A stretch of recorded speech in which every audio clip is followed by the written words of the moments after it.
Ryan Reynolds here from Mint Mobile. With the price of just about everything going up during inflation, we thought we'd bring our prices down. So to help us, we brought in a reverse auctioneer, which is apparently a thing. Mint Mobile Unlimited Premium Wireless. How to get 30, 30, bit to get 30, bit to get 20, 20, 20, bit to get 20, 20, bit to get 15, 15, 15, 15, just $15 a month? Sold! Give it a try at mintmobile.com/switch.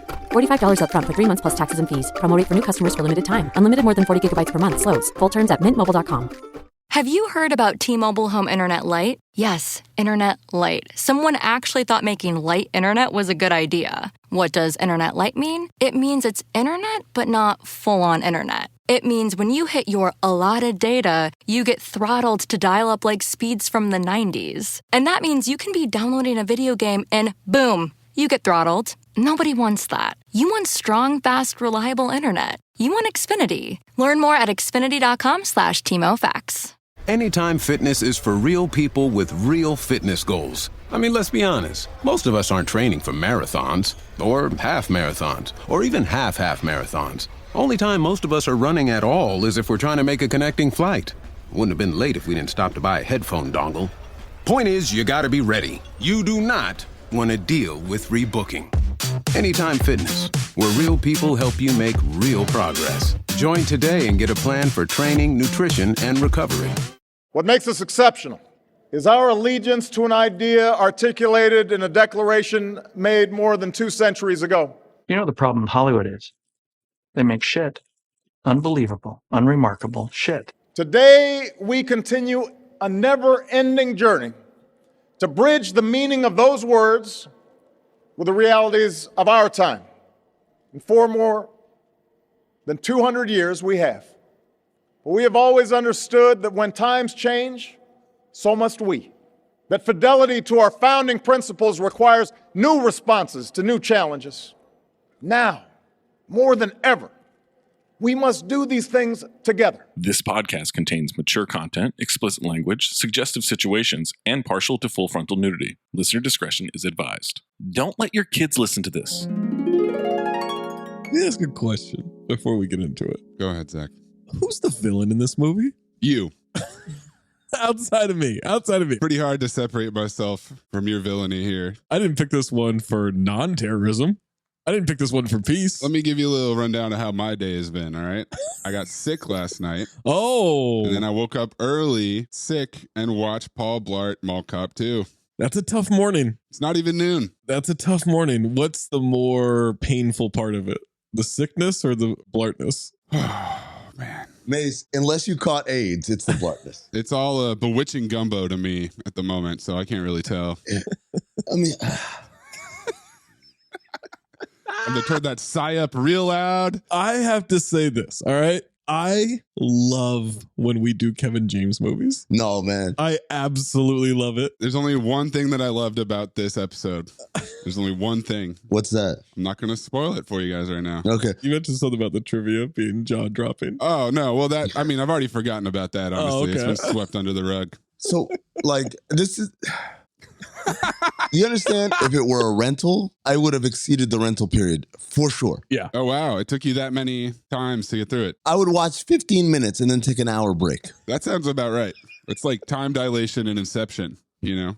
One layer down is 4 times. I watched the first 45 minutes or so. In a row? Yeah. Oh, my God. Which took me a long time. I mean, that was like 2 hours. I've also never typed the word fatly so much in my life. Same note too, bro. Also, Amin sent me this video today. Oh. Yeah, clip it, Maze. When you fat, anything that you do is always going to be seem like worse. Mm-hmm. You can't fart. You can't do this. You can't. Even when you eat, you can go to lunch, get the same food as everybody else. As soon as you start eating, look at his fat ass eating. The sad part is he seems pretty serious. I think he's genuine. He's being genuine. His face doesn't look that fat. Like, he doesn't look thin, but he doesn't look that fat. Well, you did also just spend a whole week staring at Kevin James. Oh, my God. There was a certain point where I'm like, please have a heart attack in real life. Your picks have been horrible, man. It's the point. It's the point of the show. Isn't it? Isn't it? It's possible. I don't understand what this podcast is about. Poppycock. It's a fuck house. On a weekly basis, we are consuming more concentrated bad movies than probably anybody in the history of mankind. Poppycock. What story? What story? What are you talking about? Do you want lunch? I have yet to laugh in this movie. I'll just tell you that. You picked it, motherfucker. So just remember that. You know the problem with Hollywood is? They make shit. Unbelievable, unremarkable shit. I was legitimately offended. You were offended? I was offended. I didn't know you could get offended. I was offended. This did it. If I were gay, I wouldn't be offended. They're fucking making shit up, Amin. Inconsequential detail after inconsequential detail after inconsequential detail. Bees don't lie. 1, 2, 3, 4, 5, 6, 7. I'm holding a mic in my hands, and now I'm talking all alone.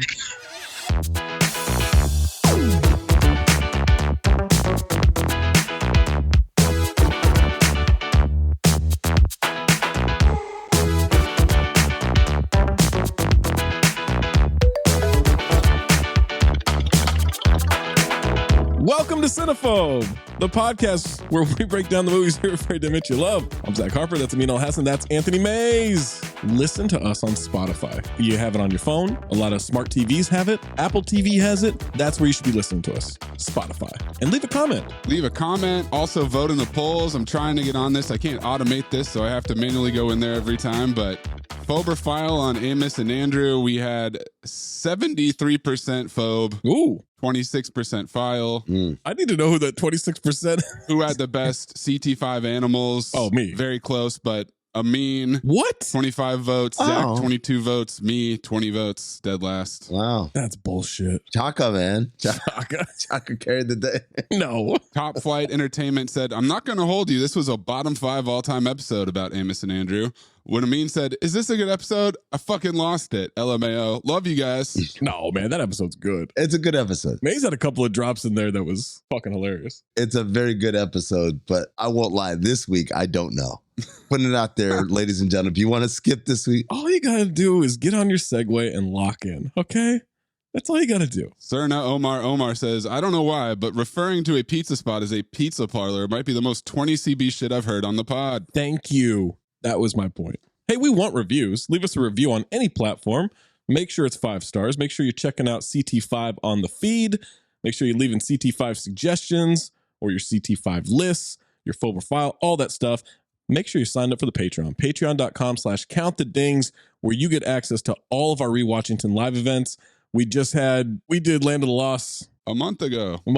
Jesus. So obviously we've done Double Impact since. And then one more, which was Troll 2. Yeah, that sounds right. You get access to all the old ones, all the current ones, all the future ones, and you get access to that Cinephobe Discord, patreon.com/countthedings.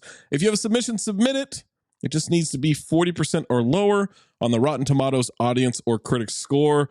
I don't like this new shorter daisy chain, but I guess we'll just do it. I really like it. Fire it up. It's not the deepest we've ever had. This one's real shallow. Change, change, change. Change, change, change. Change, change, change. Change, change, change. Change, change, change. Mike Ryan upheld the law with Judge Dredd. Sylvester Stallone put on his glasses and one hand typed us to assassins. Richard Donner slide tackled us into Timeline.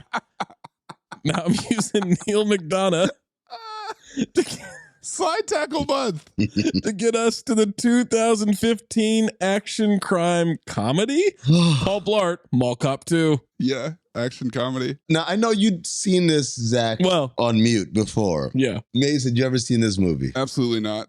Have you guys seen the first one? No. Oh. I've seen Observe and Report, Future Cinephobe. Yep. Which I kind of like. Me too. I've seen it twice, the first one. There's a part of me that's like, I didn't know this took place in Vegas. And then the other part of me says, who cares? I had a lot of cognitive dissonance going on during this episode. Who cares, man? What the fuck do you care? It's different on mute. I'll tell you that much. It's got to be better. Paul Blart, Mall Cop 2 stars Kevin James, Rainey Rodriguez, and Eduardo Verastegui. What? Verastegui. Kevin, 4-time repeat offender. Grown Ups 2, Zookeeper, and You Don't Mess with the Zohan. I wish I knew how to quit you. Yeah, man, he's in his bag. He had Hotel Transylvania and Here Comes the Boom in 2012, Grown Ups 2 in 2013, this movie, Pixels, and Hotel Transylvania 2 in 2015, and True Memoirs of an International Assassin in 2016. Rainey is a TV actress, and she was in the first Paul Blart. Eduardo was in Little Boy and Sound of Freedom. So something called Chasing Poppy. Zach, What? What happened? You gotta phrase that better. What? Eduardo was in Little Boy. He was. Come on. He was in Little Boy. It was a while ago. Little Boy's growing up. We also get Daniela Alonso, Neil McDonough, and David Henry.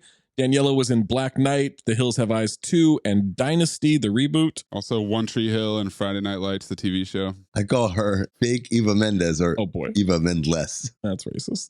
Neil was in Angels in the Outfield, Walking Tall, I Know Who Killed Me, and he's a repeat offender for Timeline. I wish I knew how to quit you. David Henry, repeat offender from Grown Ups 2. Shirley Knight, repeat offender from Grandma's Boy. Gary Valentine, repeat offender from Zookeeper and Jack and Jill. Kevin James's brother. Anna Gasteyer from Saturday Night Live and repeat offender from That's My Boy. I wish I knew how to quit you. So What Women Want, Mean Girls, and Wine Country. Nick Turturro, repeat offender from Takers and Zookeeper. Lonnie Love, repeat offender from Soul Plane. Shelley Desai, repeat offender from Barbed Wire and Delta Farce. I wish I knew how to quit you. Yeah, man. Charlie's Landlord, Huang. Also got Toys, Escape from LA, and The Crow City of Angels on his resume. Bass Rutten, repeat offender for Zookeeper. He's a Dutch MMA guy who started hanging out with Kevin James. Steffiana De La Cruz, repeat offender for Zookeeper. Conrad Good from Dirty Work. Conrad Good was in a lot of shit in the 90s. Nico Santos from Crazy Rich Asians. And Superstore. Bob Clendenin, repeat offender from Dude, Where's My Card? Sultan. Jackie Sandler, repeat offender from You Don't Mess with the Zohan, Zookeeper, That's My Boy, and Grown Ups 2. That's Adam Sandler's wife. Steve Wynn from Being Steve Wynn. Daniel Geyer, repeat offender for Zookeeper. Richie Minervini, repeat offender for Grown Ups 2 and Zookeeper. Chris Titwan, repeat offender from Jack and Jill, That's My Boy, and Grown Ups 2. Mark De La Grate, repeat offender for Zookeeper. Jared Sandler, repeat offender for Grown Ups 2. Adam Sandler's nephew. Stephen Austin Scordilis, repeat offender from Showgirls. Bill Blair, repeat offender from Batman and Robin and Horrible Bosses 2. I wish I knew how to quit you. You mentioned Stefania De La Cruz, right? Yeah. She's Kevin James's wife. Who was she in this movie? I don't remember. We got her pointed out. Don't worry. Okay. And then you can't leave out my man, Vic DiBitetto as Gino Chisetti. I forgot. Just Google him and look at the photo that comes up. I can't do it justice. No, you can't. He often refers to himself as the donkey of comedy or the working class zero. Get it? Instead of working class hero, he's a working class zero. Paul Blart Mall Cop 2 was directed by Andy Fickman. Directed is a strong term. He's directed She's the Man, The Game Plan, Race to Witch Mountain, and 48 episodes of Kevin Can Wait. I forgot about that show. 2 writing credits on this one. Kevin James wrote Paul Blart, Here Comes the Boom, and repeat offender as a writer for Zookeeper. Nick Bakay in Living Color. Paul Blart, 92 episodes of Mom, 27 episodes of Young Sheldon, and repeat offender for Zookeeper. I wish I knew how to quit you. And he's the voice of Salem the cat in Sabrina the Teenage Witch. Oh, Sabrina. Is that how Salem sounds? Does it sound like that? Or no, am I imagining that? Okay. The crazy thing about this movie that I kept finding myself thinking about is a lot of times there are movies that I'm going to phobe. Oh, by the way, I'm going to phobe it. I don't know if that came across. I think to myself, if someone came to me with this story, could I make it funny? Maybe not a good story or a good movie, but could I punch it up, the comedy? And most of the time I say, yeah. Really? Yeah. That's shocking. Well, I'm just saying. You know, hubris is a big part of Amin's arsenal. Yeah. Listening to our podcast, I believe we make a lot of these bad movies. We do. Decent, right? With our humor or whatever. And I watched this and I was like, I can't do anything with this. And then I thought, someone came with this script idea. Hey, what if Paul Blart went to Vegas? Yeah. And then tell us the synopsis. This is just Kevin James wanting to be in Vegas, right? Yeah, this is his marriage rescue. Yeah. He wanted a free 4 weeks at the Wynn or whatever. Yep. Okay. Well, the synopsis for Paul Blart Mall Cop 2, after 6 years of keeping our malls safe, Paul Blart has earned a well-deserved vacation. He heads to Las Vegas with his teenage daughter before she heads off to college. But safety never takes a holiday, and when duty calls, Blart answers. Pretty inaccurate. through and through. Yeah. Yeah, that's not how any of this goes. Tagline. I need a super cut of Amin Saig. Amin Saig is a horseman, right? Yeah, he's got some contenders, but Amin Yeah. Saig out to a big lead. It's a real horse race between him and Fatley. Tagline, Vegas has a new high roller. Oh my God. Stop, drop, and roller. Two other taglines. The stakes have been raised. Stakes spelled STEA? No. Oh. Missed opportunity there. Yeah. Or always bet on Blart. Oh, reference. They said it. $30 million estimated budget. I saw a couple different numbers reported, but there's a fact that Kevin James took a pay cut to lower the budget here. What? Yeah. They paid him in Wynn buffet. Paid him in bottomless peanut M&Ms. Grossed $71 million US, $107.5 million worldwide. It is a hit. Mace, please clip. You can't keep getting away with it. Fucking A, man. You can't keep getting away with it. And follow that up with Greg Giraldo saying, How the fuck are you so popular? Jesus fucking Christ. This one finally broke my back. Before we jump to this movie and you listen to the rest of this podcast, Paul Blart Mall Cop 2 is on Pluto TV. And now it's on Netflix. Hey, man, you guys got sick of me trying to solve racism, so here you go. Yeah. And solve cholesterol. Paul Blart Mall Cop 2 received 6% from the critics on 63 reviews on Rotten Tomatoes. Too high. 33% from the audience on over 25,000 ratings. It's kind of low for the ratings, right? In terms of number. Oh, the volume? Well, actually, probably percentage, too. Yeah, 25,000 is pretty low. Yeah, knowing how these fat fucks love his movies. Amin, Hold on. check the positive or the negative reviews. Does Zach just take out That's what it is, right? fat people? Hey, as one of them, I can say that. Who cares?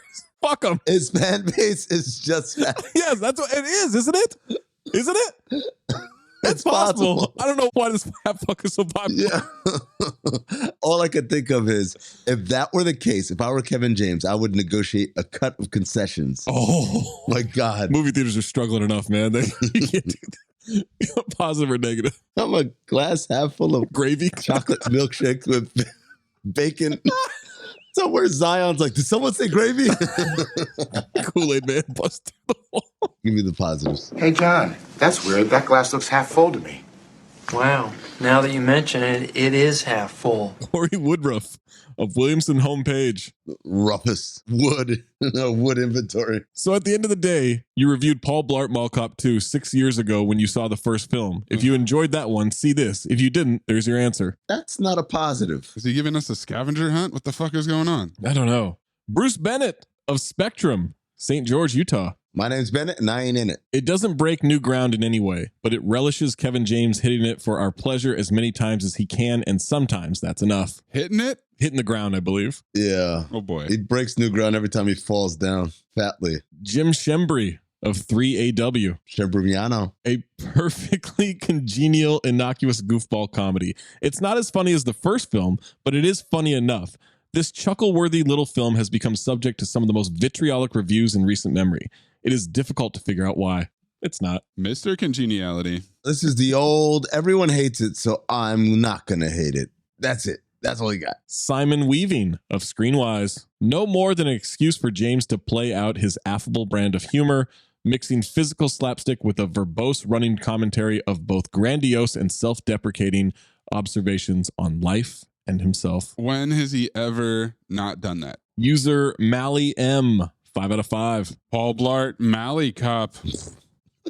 That's funnier than the entire movie. This film was much better than I ever expected. Wanted a lighthearted movie, but this was honestly so funny. User Technologas V 5 out of 5. After watching Paul Blart Mall Cop a couple of days ago, I caught myself crying at the bathroom because I would never be as cool as Paul Blart Mall Cop. Oh. So I decided to jump off a cliff. But as I was deciding about jumping or not, I remembered about the sequel. Now I live. Would someone message me, please? He warned us about this, Maze. It's a lot of these. His weakness is loneliness. User Nicholas C. 4.5 out of 5 stars. Cunt. Oh, what was that? I don't know if that was for the show or not for the show. Personally, I enjoyed the movie I watched on DVD in a car, so that might be upping it a little bit, but I found it pretty funny, so I wonder why it has such a low rating. Man, a car DVD? Is that one of those back of the seat screens. Yeah. Yeah, are those still a thing? Yeah, believe it or not, I have one in my car. We've never used it. Oh, wow. Not once. Maybe try Paul Blart Mall Cop 2. On silent. No. User Hells You, 5 out of 5. I'm a grad. I'm an alum. Laugh out loud slapstick comedy. My daughter, 7, couldn't stop laughing, and my son, 11, almost died. Was that related to the movie? Or was he just trying to get the paper? I wish he had. How about that? Blank User, 5 out of 5. A beautiful coming-of-age movie about a man wanting to keep everything that is good to him close, but later realizing that it's okay to let go. Also, it's funny.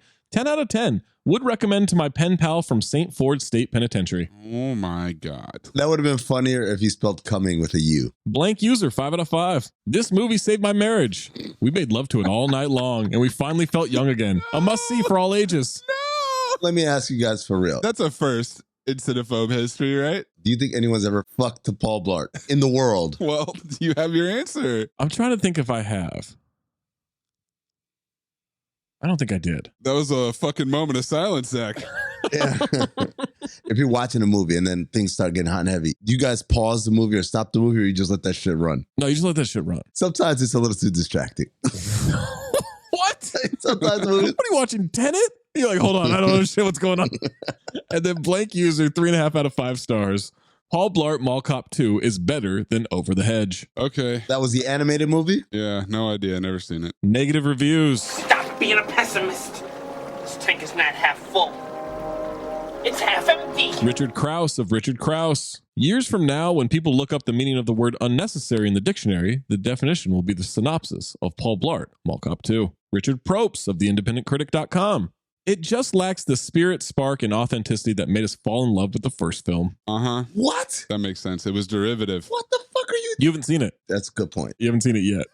God. Phil Brown of Now Toronto. As expected, all the humor involves his bumping into things and falling over because he's fat, which is apparently hilarious. Felix Vasquez Jr. of Cinema Crazed. Not about the everyman hero, it's about the fat slob working class and how we should laugh at them and not with them. Whoa. Can I say hit dog holler right now?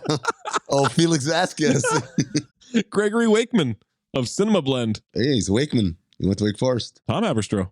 If you find yourself in front of a screen where Paul Blart Mall Cop 2 is playing, you only have yourself to blame. Nope, I don't. Yeah, we have Zach Harper to blame. I got Zach Harper. Hey, you agreed to this podcast 205 years ago. Mike McCahill of Observer. This isn't so much more than a fly's fart of a film, the most microscopically tiny of afterthoughts. A fly's fart. Never heard that expression before. Do flies fart? You just watched it for an hour and a half. Yeah, I guess so. Alonzo Duralde of The Rap. A movie whose chuckles, 6, I counted, are outnumbered by the helicopter shots of the Wynn Resort in Las Vegas. Oh my God. What an ad. Last one, Matt Priege of Metro. Matt Prigioni. Even the title is lazy. No, it's a fucking sequel. What the fuck? We'll get Amin's first note, May's first note, and my first note after these messages, unless you subscribe to patreon.com/countthedings. You get an ad-free episode, probably a month before it comes out. Listener, what's up? Zach Harper, coming to you live from Just Making My Picks on Prize Picks, the largest daily fantasy sports platform in North America. For my money and your money, the easiest and most exciting way to play DFS. Again, that's daily fantasy sports. It's just you against the numbers instead of battling thousands of players, including like pros and sharks, those people that really try to game the system and screw you over. You just pick more or less on 2 to 6 player stat projections and watch the winnings roll in. Basketball's here, right? So check this out. This is the cool thing that I love from Prize Picks. You can now pick combo projections across football and basketball from the Specials League, a league created specifically for combo projections that includes 2 or more players from different sports and leagues. So if you want to do like more Patrick Mahomes yards and less James Harden points, you can do that. You can do that combination. You can do any combination that they have on there. You just go to the Specials League. You want to play alongside people. Maybe you don't want to go it alone. Maybe you want to play alongside people. You can go to, I don't know, Meek Mill, Andrew Schultz. You find them in the community plays under the promos tab of the app to view entries from some of the biggest names in the Prize Picks community each week. And best of all, Prize Picks even offers a reboot policy so your entries stay in play Even if one of your players gets injured for football and basketball games, if you have the player who exits the game in the first half and does not return in the second, that player is rebooted. Prize Picks, the only daily fantasy sports platform with an injury insurance policy. So I'll tell you what you do. You go to prizepicks.com/ding and use the promo code DING, D-I-N-G, for a first deposit match up to $100. Let me say that again for you. You go to prizepicks.com/ding. You use the code DING, D-I-N-G, for a first deposit match up to $100 from our friends at Prize Picks. Prize Picks, daily fantasy sports made easy. Anytime Fitness is for real people with real fitness goals. I mean, let's be honest. Most of us aren't training for marathons, or half marathons, or even half marathons. Only time most of us are running at all is if we're trying to make a connecting flight. Wouldn't have been late if we didn't stop to buy a headphone dongle. Point is, you gotta be ready. You do not want to deal with rebooking. Anytime Fitness, where real people help you make real progress. Join today and get a plan for training, nutrition, and recovery. Amin, what is your first note? Nothing is more shame-inducing than typing the search term Paul Blart. I felt so low as I typed it in there. Are you hoping that once you get to Paul, it comes up so you don't have to type in the Blart? It made me type the whole thing. Not the whole thing. It was like, nah. Paul Newman? Is that what you want to look at? I could sense the app saying, Nah, bitch, you're going to have to type this one out. I want you to look at yourself in the mirror while you type this. Maze, what is your first note? God damn it. My first note, I may judge the Phober file strictly on whether or not this movie was better with the sound on as opposed to the first time I had it on with no sound. You've been judged. Opening credits, going over his badge dramatically, making it seem like a serious action movie. Maybe The Expendables or Rambo or some shit, I don't know. Oh, wow, that's a record, huh? First note. We start off with some fat narrates position. The road of life is always under construction. We're seeing what I vaguely remember as the end of the first movie with him kissing Jayma Mays. Do I need to have watched the last movie to get this? Nah, he's fat and he's a mall cop. Got it. The journey is hard, but once you reach the top, the view is amazing. Future callback. And they got married in a mall. The kiss transitions. There's a fleet of Segways behind them. I said there's no way this lasts because it's a wedding in a mall. That's why. And then he says, and that view is even more beautiful when you have someone to share it with. For 6 days. Knock at the door. He gets served. She's already filed for divorce. My beautiful wife of almost a week let me know by letter that she had had what I like to call some regrets. Ass on crying. Her doctor called it uncontrollable vomiting. Her lawyer, disillusion of marriage. Wow, everybody's got a different opinion. It's okay. I need a little time to myself. And he cries and runs out of the room fatly. Same note too, bro. He's goose stepping out of this 55-foot wide recliner. I could live in that thing. Like the song says, I've been to paradise, but I've never been to me. Reference. Too tired to look that up. It was a real song. It had to be. You know why? Because we know that Kevin James and Adam Sandler love songs from like the 70s, just like Bill Simmons and everyone else from the Northeast. Where is Kevin James from? Is he a Boston guy? I thought so. I would have guessed New Jersey, but maybe that's just this movie. It's hard to see the lines between real Kevin James and Paul Blart. He's from Mineola, New York.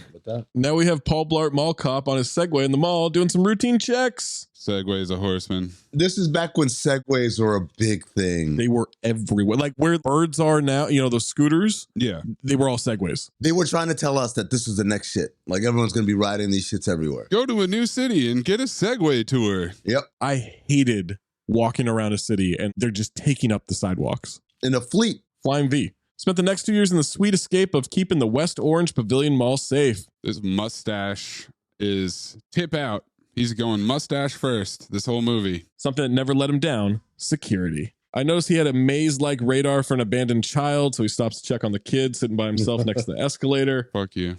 He lures the kid with him, finds some other. She thanks him. Such a quiet fuck you. He wants between your size and Mace's smoldering but quiet anger. She wants the kid to hug the fake cop. He says, we're certified, man. We take a test and everything. It's pretty vigorous. I think they meant to say pretty rigorous, but they're illiterate fucks. Like, I don't think that's a character fucking it up. Yeah, it's not a vigorous test, right? You have a rigorous test. Yeah. She tells the kid again to hug him. Kid shakes his head no. Says he doesn't want to give me a hug. She's like, Andy, hug him. You're embarrassing me. He says, want to come in?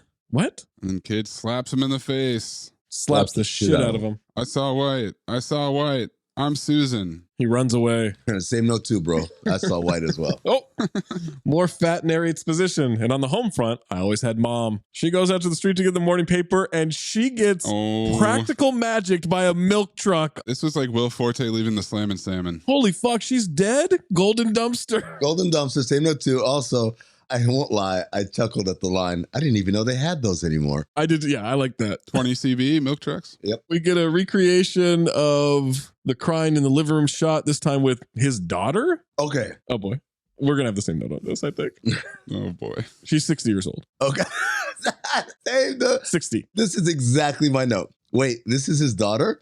Paul Blart has jungle fever. Oh. Also, she looks like she's either 15 or 50. She doesn't look 15. No, she looks like my man from That Fool. Come on. No, but you know how he has that weird look? Chris Estrada, yeah. Not that she looks like him, like she resembles him. Oh, I got you. Okay. She's got that same quality. I was going to say supercharge that. Hold but up, yeah. Zach.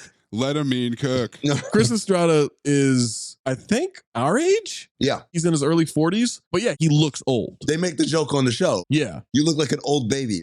That's what she looks like. She looks like a kid, and also she looks like she's 50. He says Paul Blart had officially peaked, or had I? And then he goose steps out of the room again. And for those keeping track, we've got a divorce, a murder, right, and a recycled scene in the first 3 minutes of the sequel. He got a letter of acceptance to something. She got a letter of acceptance to UCLA. And I said she's a 55-year-old, 18-year-old. The way he says, or had I? Ass on. He's got great news. She does too. He says, we've been invited to the Security Officers Trade Association Expo and Awards Ceremony in Las Vegas, Nevada. Who tags Nevada onto the end of Las Vegas? He does several times. It was probably contractually stipulated. Part of the Wynn ad. It's on the copy of the ad. Mm-hmm. Vegas? Wow. He says, I think I'm finally being recognized for getting the mall out of that jam. Is he talking about the thing that happened in the previous movie 6 years ago? Uh-huh. She says, Dad, you saved them all. They should honor you. I'm so proud of you. And I wondered, is there a Sweet Annie type award for I don't believe this father and child have ever met before this scene? Because I don't believe that they had met, even though they did a whole other movie together before this. Is it the Who's That Man award from Ballistic X vs. Summer? Yes, it is. It is now. He says times have been tough, but no matter what happens, as long as he has her by his side, he'll be okay. Wants to know what her great news is. There's leftover Big Ziti. Why? He gives her a skeptical look and then gets excited and fatly exclaims, "What a day!" Why? You know why? No, I don't. Comedy. No. What an earnest no. What a we're about to debate this no. Cue the Vegas B-roll. Lots of shots of the Wynn and the encore. Summer League. Flamingo.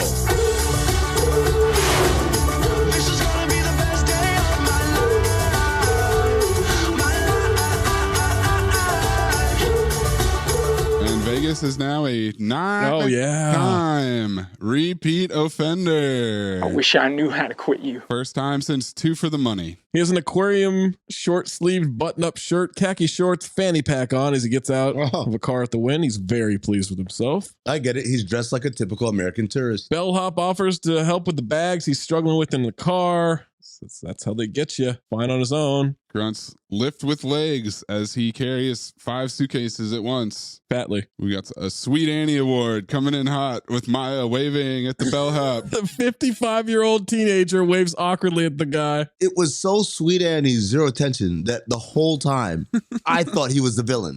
Watch. We're going to get that film noir. He's the inside man? I was so sure of it. He keeps picking them up like a deadlift to move up one spot in the line at check-in, puts them down. Lonnie Love comes up as Donna Aracone. Yep, an Italian last name. She's related to Renato. She works at the Mall of America. She recognizes him. They still talk about his Black Friday save. Is that from the movie? Surprise keynote speaker tonight. An officer has gone above and beyond the call of duty, and she points at him. By the way, the people behind her are super ass on. Everyone in the lobby of the hotel, ass on. Darius Garland Award. They just grab these people, right? Like, hey, are you checking in? Yeah. You mind if we shoot this scene first? Julius Randle Award. Yeah, the Julius Randle Award. My God. He says, I got to be honest, I had a feeling, but do you really think that? I mean, and she says, who else? Unless RoboCop walks in the room. Yeah, I would definitely stand down for RoboCop. Reference. Then there's some, I guess, comedy about he's not real. He's not real. No, I know he's not real, but I would stand down for him. He ain't real. Just don't tell anybody I told you. Told me what? About the key. You got me. You done gone and got me. Oh, it's in the throat. Punches him right in the throat. Lonnie Love deserves better in life. 100%. She walks away. He says to his grandmother daughter, that was straight in the throat. Didn't even glance off the chest. Went right up. The concierge calls him Mr. Blart. And you said this isn't going to be a fun episode. Grandmother daughter had me. Because it's not just the way she looks, she dresses like one. Dress, the makeup, the hair. She looks elderly. Oh, man. I'm not trying to be mean. No, that comes later. Oh, yeah. He corrects his name to Officer Blart. It's a horseman. They have a partial mountain view, and you requested a bottomless bowl of peanut M&Ms. Product placement. It's strictly medicinal. I'm cursed with hypoglycemia. Sugar level drops? So do I. Well, I wonder if that'll come back. Because it took me about 2 days to watch this. I forgot. You thought he had narcolepsy like Mr. Bean in Rat Race? Yeah. He wheeze laughs fatly, I said. Is that just him breathing? And there it is. Phobe. Doesn't matter what happens in this movie. Dave Chappelle and fucking Richard Pryor could come out and do goddamn Blazing Saddles 2. In the middle of this movie, I was going to phobe it after that laugh. Room isn't ready yet, but leave your luggage. Have it delivered to the room. Grandmother daughter wants to go to lunch. She's starving. Hold the mayo. Does he not know how hotel rooms work? No. Who gives a fuck if you're the keynote speaker or not? He's never left the mall. He thinks that he has status here, right? Because he's been invited to this thing and he's keynote maybe. I'll give Kevin James this. As someone who worked in a lot of malls, he has the mall cop insecure ego down perfectly. Oh, wow. This is as true to life as any character I can imagine. Amin, we've uncovered a traumatic origin for why Zach picked this movie. 100%. He was wronged by a mall cop in his Oakley days. At the Arden Fair Mall, this is how all mall cops were. I don't know if they still are. I'll assume they are. Like they're cool now. They turned a corner, man. Finally, this movie has done something for mall cops everywhere. I mean, other than like meter maid, one of the worst personality professions you can have. Profession was an optimistic word. Is this the #1 holiday movie in the mall cop community? Probably the first one, because the first one is in a mall, you know? They're there for Mini Kiss, the cover band. That's who's playing in the ballroom, not the Mall Cop Expo. He wants to speak to a manager. She's not available right now. Blart leans in and loud whispers that he's given the keynote speech. It's been downsized to conference room C. Nope. F. Gives him a map of the property. He wiggles his head around. It's already been scanned. Bzz, locked and loaded. He walks the wrong way. Heath corrects him. He says, you had the map upside down when I scanned it. It's on you. Accountability will not be a horseman. Foisting. Yeah. Foistman. Maya and the valet are going back and forth and making young Frank Duke's eyes explode out of his head as neither of them give each other a second to shut up about garlic fritters and zip. I think you have to supercharge what I'm about to say. Oh, boy. Apparently, the valet bellhop is also Candidia's waiter at the Terrace Cafe, too. Oh, that's mean. Yeah, you should supercharge that, man. Wow, even Amin was... Yeah, you've offended Amin. Wow. You've gone too far. All I said was the valet's also a waiter. No, he's not. I was confused about that, too. Now they're rapping? She knows the song, too? What the fuck is happening? Sweet Annie. Mall cop walks up and sits down. Valet says he forgot his valet ticket. It's free. He's going to go. Blart tucks it in his fanny pack, which is on 99% of the movie. You were born to zip. It's when to use the word zip. I always use the word zip. He says, you need to slow it down, young lady. I said, young? I don't like it. Hipster talk. Everybody's zipping. Get used to the fact that I'm a big girl now. Uh-oh. And I said, yeah, you're in a retirement home. Oh, I thought you were going to go the other way. Okay. First of all, we're all big. We're Blarts. Wide hips, thick ankles, and a low center of gravity. That's how the good Lord made us. No good at running hurdles. Never will be. And he takes out a vibrating fork that's supposed to make him eat slower. I don't. What? I don't. What? Explain to me. I don't know. I don't get it. You think I eat fast at home? On vacation, I'm like a cheetah chasing a faster cheetah. Good simile. It starts vibrating with the red blinking light, telling him to slow down. What does that mean? He was going too fast. He just started. It's just fuel, and it goes green. But do you guys get it? Do you guys get why he has to slow down eating? Because he's fat? Because he's fat, yeah. Oh, got it. No, because he's on vacation. Well, and fat. It's just his vacation fork. At home, he eats normally, as much as he wants. Like that Instagram video said, everything about when you're fat is funny. Davina walks up, says, Mr. Blart. He does some martial arts stance and says, supercharge that. Oh my God. Sorry to startle you. He says it's okay. You just hit the tripwire is all. She's the hotel's general manager, wanted to apologize, confusion regarding the convention, and she upgraded his room, view of the strip, and it's ready now. Why? What confusion? There was no confusion. It's a great question. Fat tourist making a scene in the lobby. Can't have that at the Wynn. She hands him the keys, touches his hand. He has very soft hands. He throws his hands up in the air, makes a whale spout noise. Closed caption described it as sputtering. Absolutely not. Airbag. And I said, why, Zach? Why? Yo, is he using Mystery Lion's dating advice? Oh, that's coming up. So she's confused. He says, I sense what you're doing, Davina. What am I doing? Truthfully, being a bit transparent. She and the abuela daughter are both confused. I'm sorry, I don't follow. Look, I understand it's the 21st century and a woman can go after her. It's just like a man. Dad, I'm pretty sure she wasn't Tadpoles trying. is grown-up stuff. Okay? Look, I know it takes two to tango, but my dancing shoes are currently out for repair. Sir, I'm sorry if Apology not needed. Just know I'm working my way through a maze of personal fire, and until the flames of chaos subside, I'm just not ready for public consumption. I understand, sir. Have a great stay. At this point, I took a 20-minute break. It's 10 minutes into the movie. Wow, already? I got to this scene and I was like, I cannot. I have to remove myself. Do you need some sugar? He fatly shakes his head at his 90-year-old daughter. Says, not just me, right? I mean, she was relentless. And I said, I swear to God, I don't care what happens in this movie. I will phobe it if there's one romantic moment between those two. I said, I'll probably phobe it anyway, but especially if that happened. It's a double phobe, triple phobe. Kirkland Banderas comes over and kisses the GM on the cheek. Same note too. CT5 names. Calls her Amor. What troubles you, my pet, besides the total lack of tension between us? Oh my God, it's like I'm on the call with Puss in Boots. Strangest exchange with that guy over there. El Gordo? Ah, because he's fat. In the background, we do see the fork stop him in his reaction. Important detail. Not bad. You almost gave it a chuckle, Zach? That one? Almost. I was like, okay, that could have been funny. Overweight people use humor to gain affection. And I said, is this a confession from the fucking movie?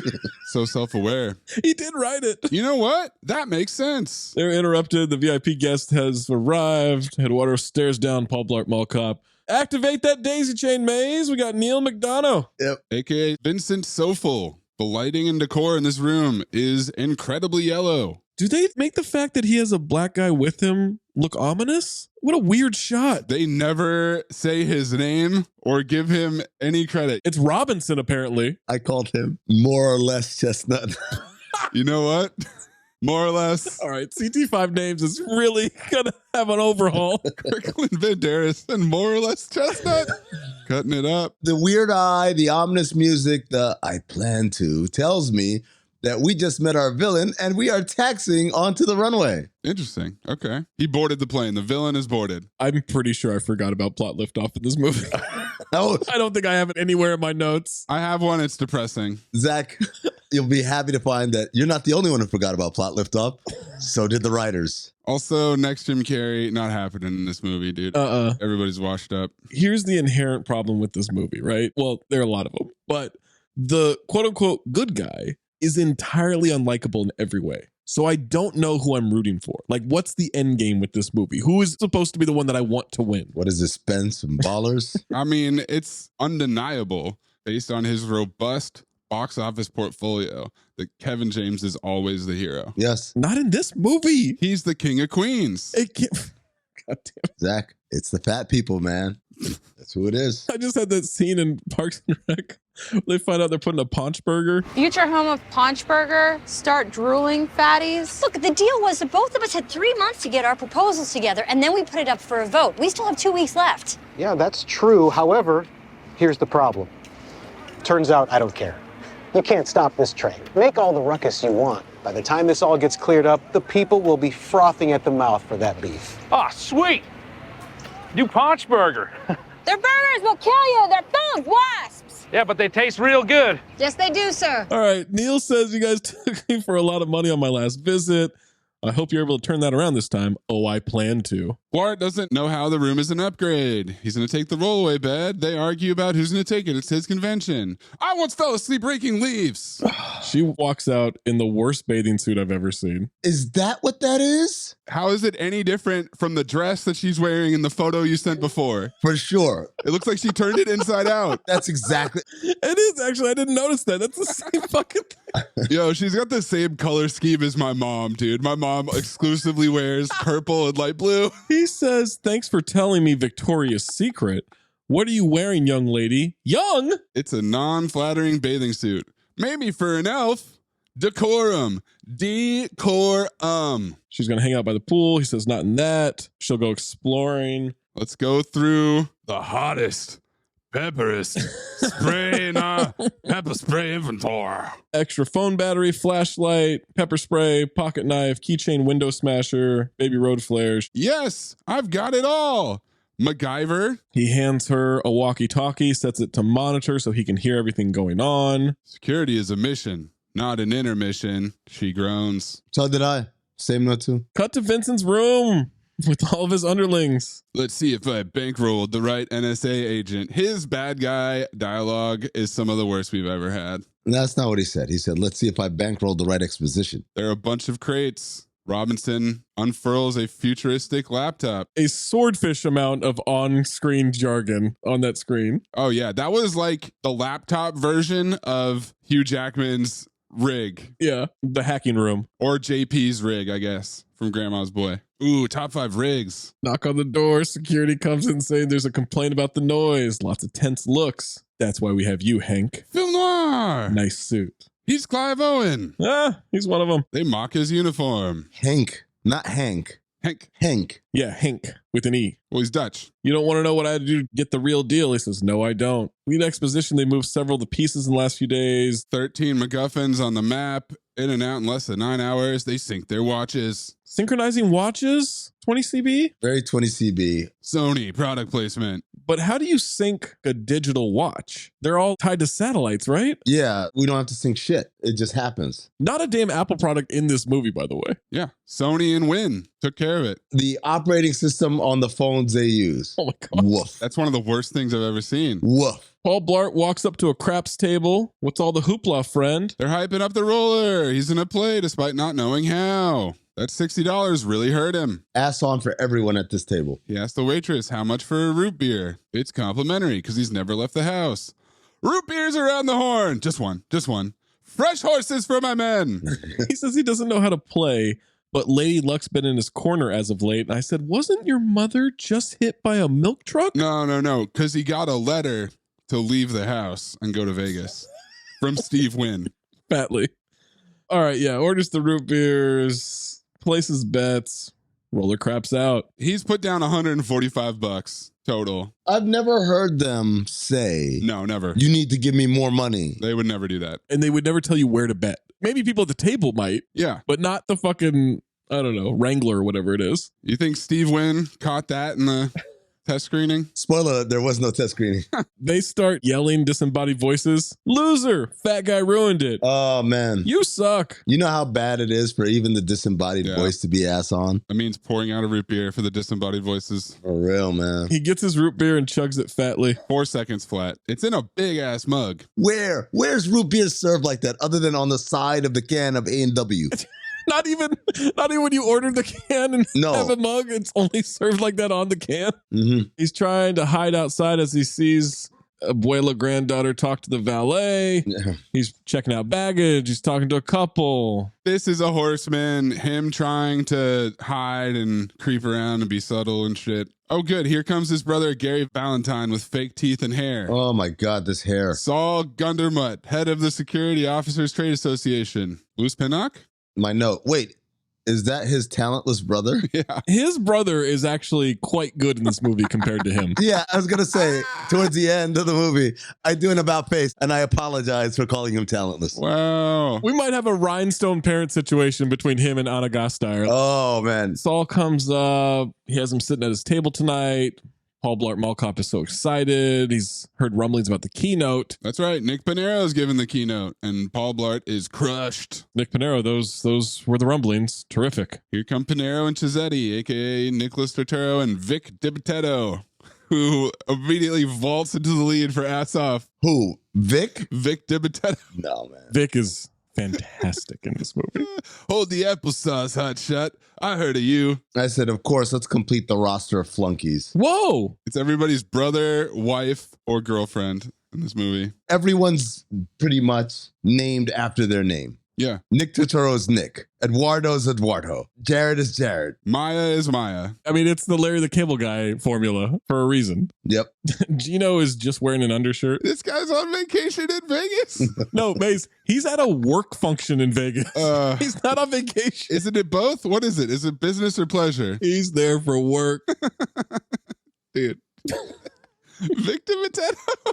He kept me going. He kept me on life support for a lot of this movie, man. Wow, really? Wow. Yeah, just because of that fucking photo on Google. Okay. And by the way, in the scene, he's striking that same tilted head look. It's the only look he has. You know, in the movie, sometimes they're looking for someone and they've got a headshot. They get a full shot of the headshot and then they drop the picture and look around and you see the guy standing there looking exactly the same. That's him. That's him with his internet pictures. He says, you got to stop bringing up that Black Friday thing, Blart. It was like 6 years ago. You got to let it go. He never brought it up. Segway rolls up behind him and he gets immediately distracted. Gino heard he's pretty good on one of those things. I've been known to dabble.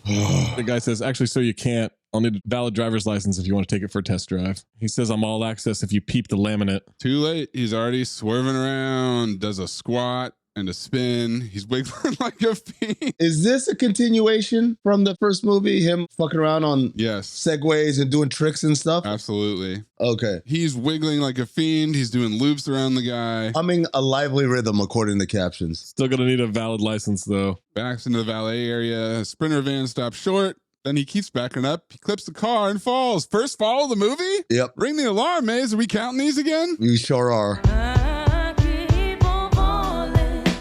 He gets up and Sandler's his way through. Still got the laminate. Why couldn't the car have killed him too? We got clipped, and it wasn't a milk truck. I know why it didn't. I'm asking why couldn't it have? Oh. In real life, by the way. I don't mean like for the movie. I mean. Oh, okay. No, but physics. Car wasn't big enough. An immovable object? Yes.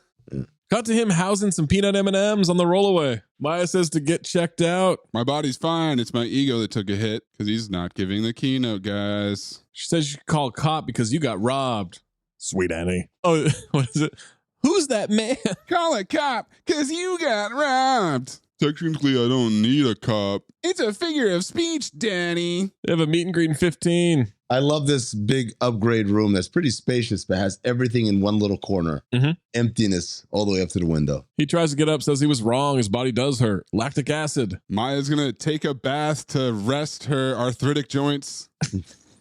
They've got reservations at 6. Bartolotta, supposed to be the real deal. She's really sorry about the speech. Cut to them by the pool. Nick Pinero telling a story about a guy handing over some yogurt to him. It was over that fast, lights out, unlike this movie. Gino asked Paul Blart Mall Cop how much he paid for the belt. Get from his daughter. You got a guy? Because I got a guy. Nick thinks it's crazy that Blart doesn't have a belt guy. Con Movie comes up and hugs him. Oh, man. Shelley Desai. Oh. What a performance by him. My man Huang, and he's ass off. He's so good.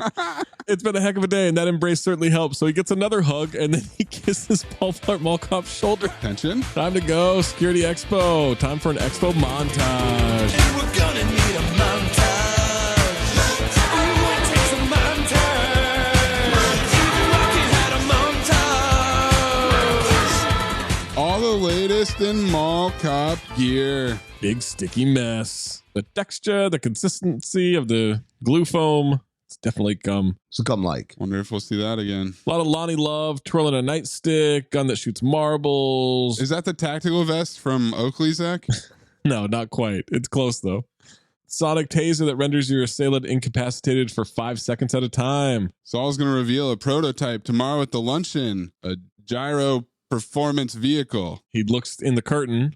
We don't see it. Bathed in blue light, like Pulp Fiction. He comes. Things will never be the same. Didn't live up to the hype, by the way. No. Much like this movie. Well, there's no hype. Well, No, there was no hype, man. it still didn't live up to it.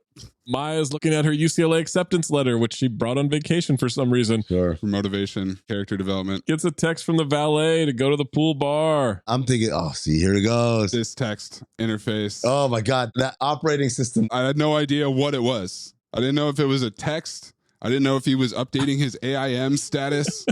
I didn't know if he was posting on Facebook in 2011. Might have been a MySpace entry. I don't know what the fuck just happened. It looked like a website.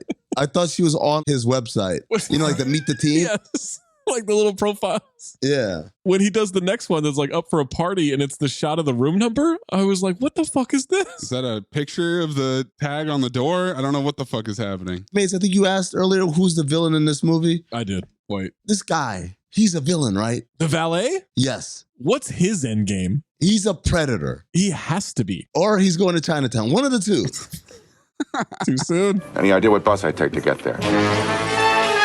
Because I'm in Chinatown, baby. This is when Kevin James's wife walks through the lobby, trips and falls, dumps her purse out. That's his wife? That's his wife. She's part of the villain crew. God damn, man. And that's when we got Robinson sticking a hall of mirrors over the security camera and then scanning a statue. I actually thought that was kind of a cool security bypass. Except for the fact there's like 8 billion cameras. Well, right. They just did it for the one. They got one camera. Back to the convention. The finisher. Most effective non-lethal beanbag firearm on the market today. Give it a spin.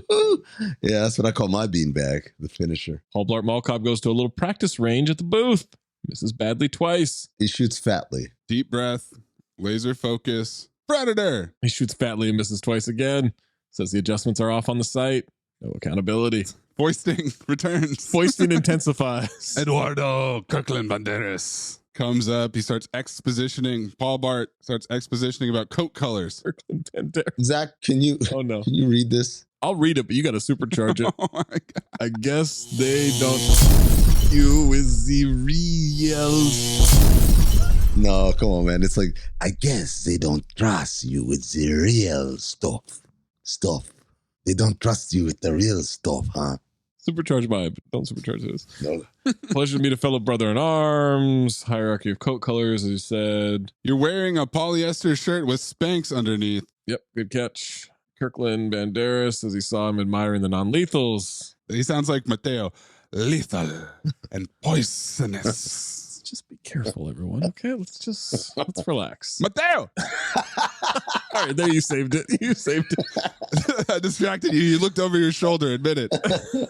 What are you really guarding anyway? Cell phone covers and Cinnabon? Also 3 ATMs and a Dave & Buster's. He says off the hook. It's popping there after 9 p.m. Blah, blah, blah. Doesn't matter. And then he starts doing a little robot dance. He's happy to keep his eyes peeled fatly for any irregularities while he's here. Can't keep his eyes peeled because then he'd eat them. Oh! You think he's peeling fruit? You think he's eating fruit? Eduardo says they haven't lost as much as a towel in 5 years. I don't believe that. Says your mother must be very proud of your accomplishments. He picks up a finisher and no look hits all the targets. Walks away. Was it just me or did he smell like tobacco and vanilla? Was it cologne? Let's just get some yogurt. Robinson scans a painting. Paul Blart Mall Cop walks back into the hotel room. Says he's been thinking about the menu. I don't care. I'm going double parm. Double. What does that mean? Double parm. Well, you can't just have the chicken or the eggplant. You got to have both, or you got to throw in a veal. Oh, see, I thought he was going 2 of the same one. Oh, interesting. I had it as 2 slabs of meat instead of double. I bet you had it that way. It's a double stack on the plate. Yeah. I like how we all had I like to picture my double parm wearing a tuxedo t-shirt. Yes. If she's still in the tub, looks in, the bath is empty. He thinks she's been taken. Calls for security. Good luck. Cut to her at the pool with the valet. Predator. He thinks it's cool she got into UCLA. And I wondered again, what's his end game? My parents were thrilled when I got my GED. Wow, that is so cool. Your parents support you like that. Yup, 3rd time was the charm. She laughs. He's not kidding. Closer to 4, actually. How is that even possible? It's either the 3rd or the 4th. He nearly failed it the 3rd time. Yeah. She sees that she has a missed call from her dad. She's got to go. The missed call looks like when you go on ESPN.com, you're looking up people's stats Yep. at the start of the season, but they haven't played any games yet. Right. So it's just blank. It's just a headshot. Security comes to the hallway. He says she's missing, not answering her phone. Eduardo says they'll get to the bottom of this despite their differences. Nobody does this. He's telling the cops he doesn't have money and isn't important. No wife, no girlfriend. Does anybody love you? I almost chuckled at that. I did chuckle at, do you have a lot of money? A lot of money. Depends on what you mean by a lot. And the cop says, any. No, I don't have any money. No. Kidnapping, 24 hours until they can report it. She's an adult, an elderly one, so they can't file a missing persons one. Tells him he's in security. Seeing things that they would not comprehend. Understand this. We are pulling the trigger, boys. And then he answers the room phone. And guess what? It's his daughter. Ah, she's at the restaurant. And he tries to hush his way through it. Why did she call the room? Because those phones don't actually make calls. They just display AIM statuses. And also because Steve Wynn wanted to let people know their phone's in the bathroom at the Wynn. The real fancy place. A lot of amenities. Kirkland Branderis says, my agents are highly trained professionals that do not have time to let you play out your little fantasies about being a real cop. Maze, please clip in. Cancer, though, and AIDS and famine are just not really subjects for comedy. Well, how does he get away with it, though?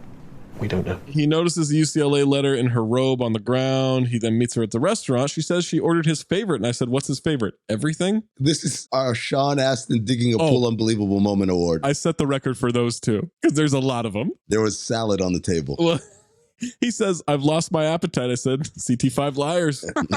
What's gotten into you? You lied to me. You said you were taking a nap. She was going to, but you never called me once. Leave the bath filled, which could cause water damage. Candles lit could have burned down Las Vegas, Nevada. Chill out, Judge Dredd. He's mad. The betrayal is about Lane the valet. Chicken chow. Lane?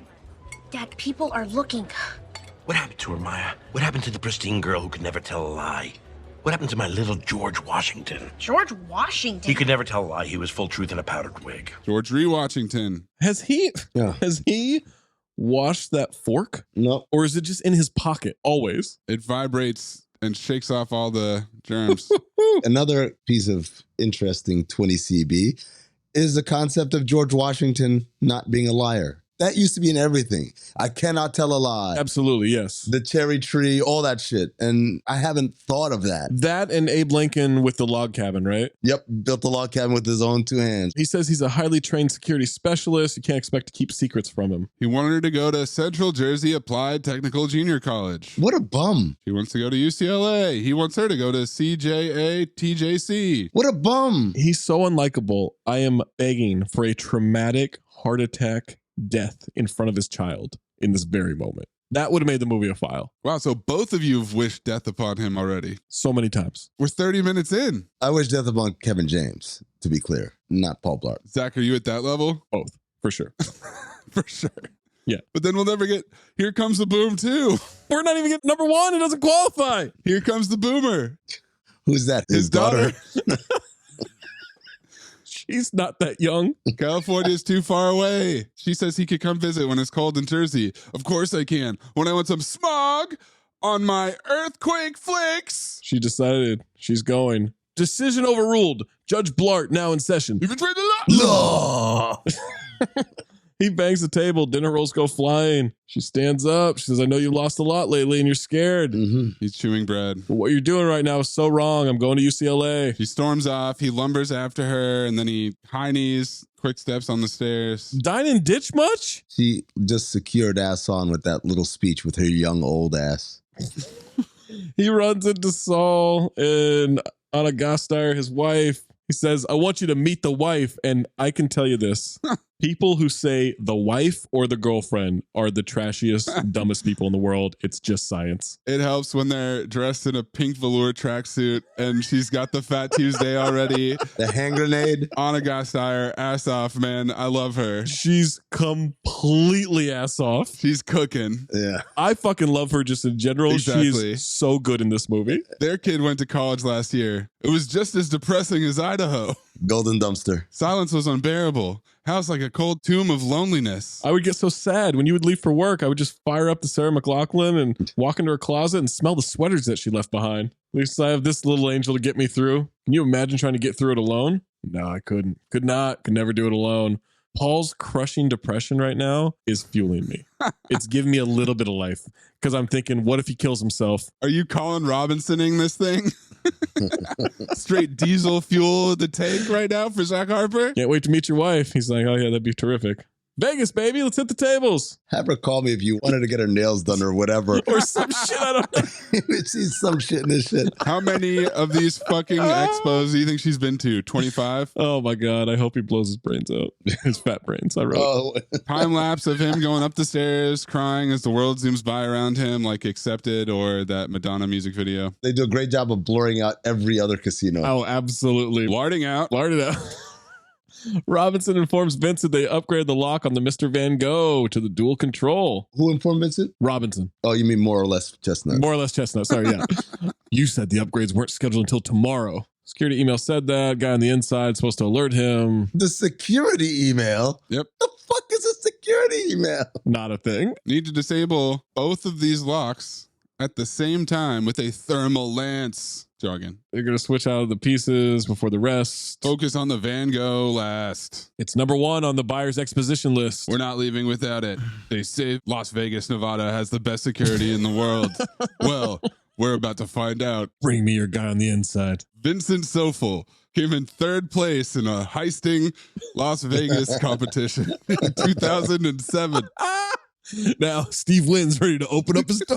Bust out the books. Cut to Paul Blart Mall Cop observing Nick Pinero arguing with the woman at the bar. It's Jackie Sandler. I will say this about Nick Turturro. His first line of this is, I don't get it. I said you had nice teeth and nice hair. Such a weird drunk compliment. Yeah. You smell like peat moss and curry. I think I'm going to throw up. Is that supposed to be funny? I mean, as far as two things that smell awful together. Okay. It says, you don't want to go out with me? Paul Blart fatly chimes in. This fucking mansplaining that he unleashes on her right now. Is he supposed to be a hero in this? In what? The whole movie? No, in this scene. He can't be. Any portion of the movie? In this scene. Is this conflict resolution? No, all he's doing is helping someone harass a woman. Yes. At a bar. He's victim shaming. Yes. Victim shaming, and she actually gets shamed. Yes. Gaslighting, victim shaming. Yes. If the scene was just about him being clueless and sticking up for this clearly drunk asshole, then she should have been like, fuck you guys, and got up and left. But she actually says, yeah, you kind of have a point. I'm like, what are we doing here? What are we doing? I also wrote the note, Paul Blart, mall cuck. Oh. Yep. Well done. Trying to get them to fuck. With Adam Sandler's marriage in real life? I wrote the note. It looks like Nick Turturro could use some pointers from Mystery Line. Clip it, Maze. As far as the girl goes, you keep her off balance. You insult her. That's right. You make her feel bad. Then you compliment her. You knock her down. You bring her up. And when she seems interested, walk away. But he says, Officer Pinero here, who in my professional opinion doesn't seem drunk, Nick Turturro's look at the floor because he's clearly drunk. I laughed. He mansplains that Nick is trained in sense recognition. He calls Jackie Sandler lonely, that you insult her. This is psychotic. Says she retreated behind a wall. And as she is starting to get convinced that he's right, Nick Turturro falls backwards, shit-faced drunk. Cut to Anna Gasteyer slapping him to wake him up on the couch. He's blotto, sort of like someone's mother last Columbus Day. Will you let it go? It was a half box of wine. She's very patriotic. Yeah, the turn to Blart. Gasteyer crushing it. Why is Nick Turturro smiling? Ass on. Why is he smiling? Saul says Pinero can't go on. They need a leader to step up, take the reins, and inspire us. He tried contacting Officer Ferguson from TSA, but he must have his phone off. His hands are tied. Is Gary Valentine bald in real life, or did he shave his hair? He's wearing a headpiece, and he's wearing fake teeth. Anna starts motioning to Paul Blart Mall Cop. Saul's shaking his head no. She does it again. He's looking back and forth like young Frank Dukes. Golden dumpster. This is like the catcher trying to get Joey to throw a curveball. See, Maze, you thought of Ed. I thought of Eastbound and Down, the first episode. Mm-hmm. Fuck it. Fastball, okay? I'm going to throw a fastball. Check the video I sent you guys. Wow, look at this editing by Zach. InShot. Great app. He had time today. Yeah, well done. Saul asks if he can step up to the plate and save him. Gonna need my dress whites. Calls Maya. She doesn't answer. Valet texts her. Up for a party? 15:15? Yep. She totally understands that. Grandma's not in bed yet. Davina brings him his uniform. He hands her money. Crumpled up bill. She doesn't take tips normally or deliver dry cleaning. But wanted to clarify, she's not making any advances at him earlier, nor would she ever. Integrity is a bewitching gumbo, but I'm preparing now internally to give the keynote, so if you don't mind, okay? Look, this is crazy. I'm actually dating someone. Oh, please, ma'am. I practically invented the fake boyfriend thing. What? Listen, you have no bearing on my life whatsoever. Your lip is sweating. It's sweating. There's an hour left in this movie. Yeah. God almighty. Hank is waiting by the gold statue. Guy pretending to be a janitor with a trash can. They swap out the statue for a fake hidden inside the trash. As the movie went on, the heist made me more and more angry. They just keep doing the same thing. Because how lazy it is? Yes. Over and over again, hours apart. Not once do they actually take care of security. There is a point where I'm like, what the fuck are we doing here? Paul Blart Mall Cop is hyping himself up about security professionals paying good money to hear him speak. How long has Nick Turturro been passed out? He can't sober up by now? Nah, man, come on. Kevin James is doing some physical comedy? Yep. Dancing fatly. He's hopping up and down. He's shaking his legs. He starts getting tight in the chest. I got excited because I thought he was having a heart attack. He breathes heavily into a Panda Express bag. That's orange chicken. Nice product placement. That's a staple of Happy Madison. In case you didn't know it was product placement. They go to extra step. I'm shocked that the root beer didn't have a brand. He decides to get some air fatly, walks outside to a garden with a piano playing. And to nobody. This is my golden dumpster. This scene with this pianist nodding his head. Yeah. There you go. A giant bird comes out. It's a gray crowned crane. Tries to shoo it away. I'm shocked Adam Sandler isn't the voice of the bird. He tries to shoo it away with Hefeweizen. That's a beer, guys. Is it hissing at him? Yeah. I also did really enjoy this puppet that lunged at the screen a couple times here, complete with the googly eyes. He hits the ground. It starts to rape him like the bear from The Revenant. Oh.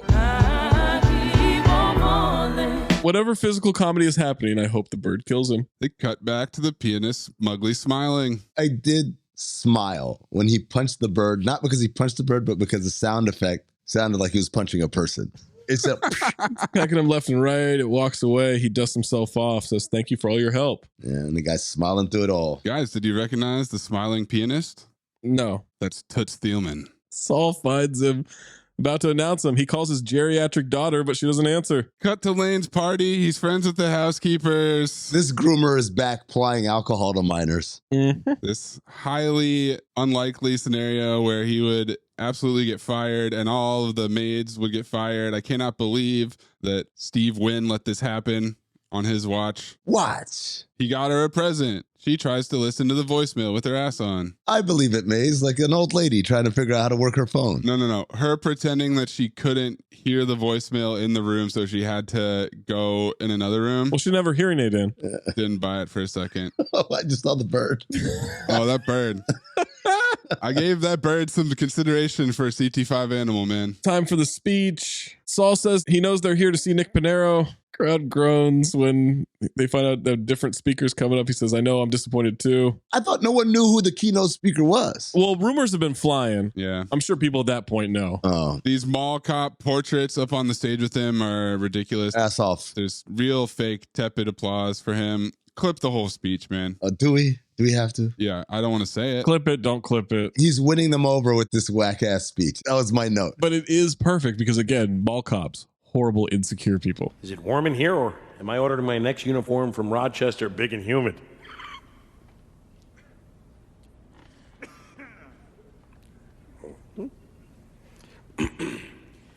I am honored to be here in the presence of the greats from the past. Just looking at these faces reminds me of the question so many people ask. Why do we do it? Why walk a beat knowing that on a typical day you'll get 0 pats on the back? But you know what you will get? A whole lot of ridicule. Eduardo thought that Mini Kiss was playing. That's where he runs into Davina. I get it. We're easy targets. People call us heavy, skinny, lumpy. They point out our bad skin. What is it that we all have in common? In the words of Joseph Conrad, who wrote some really long books about sailing and stuff, we live as we dream. Alone. Maya gets the voicemail that it would mean a lot if she was there. Extremely ass on as she stumbles into the room with all the bad guys. She can't figure out this newfangled technology. That's the problem. Mrs. Magoo. Representative. Oh, whoa. Supercharge that. You had to, cut that. You had to one up it, didn't you? Just supercharge it, all right? Nobody called anyone an FG. Whoa.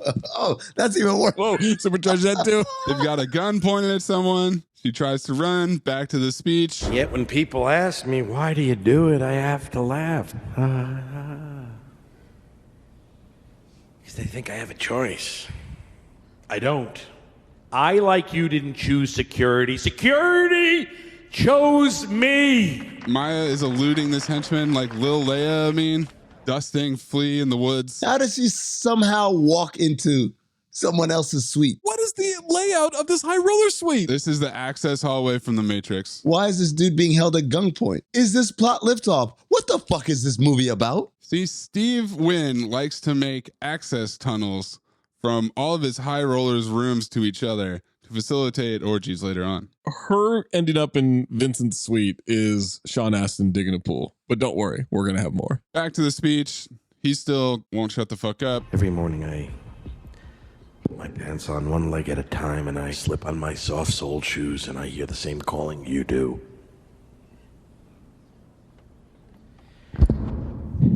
Help someone today. Come on, Dad.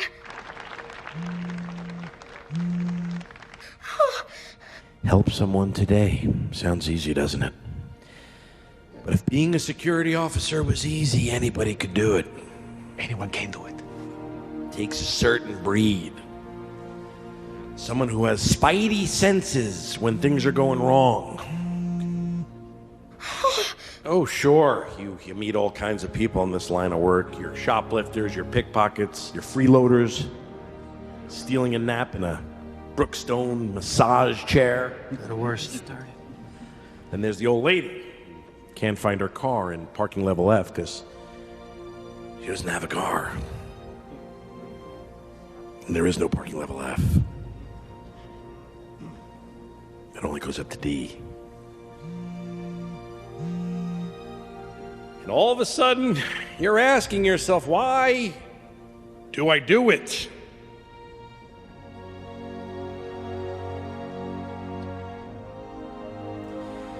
It's a little boy, tears in his eyes, is tugging on your sleeve. He says to you, Mister, can't find my mommy. Davina likes this? Oh, yeah. She's getting emotional. People applaud him. Everyone's emotional except for Shelly, who's asleep. Oh, fuck me. That's how you do it. I will close with this. If you believe the purpose of life is to only serve yourself, then you have no purpose. Help someone today.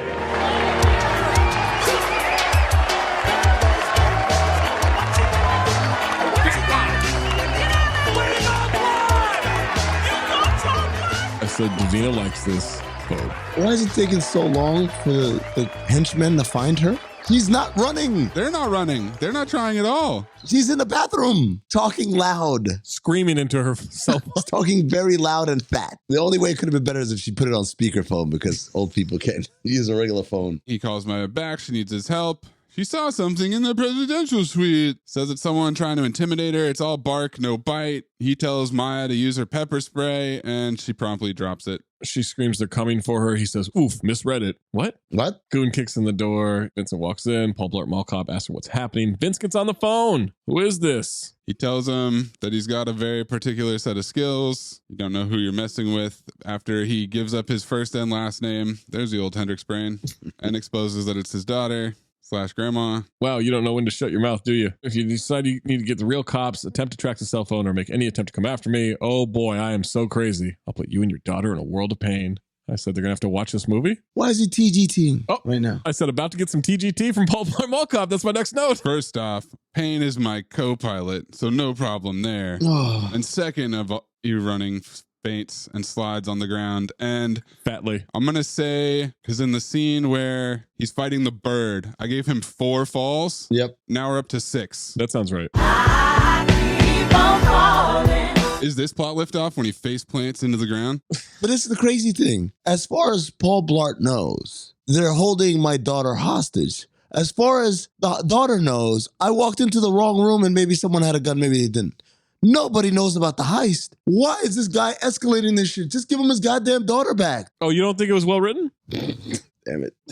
God damn it. My note, is he narcoleptic? Is that a thing from the first movie? No, he's hypoglycemic. I completely forgot about it. Oh, well, yeah, to be fair, you've been watching this for 6 days at this point. Pretty much, yes. He's got space dementia. We're building to a crescendo, by the way. I still haven't reached the absolute pinnacle of my notes. The valet is looking for his prey.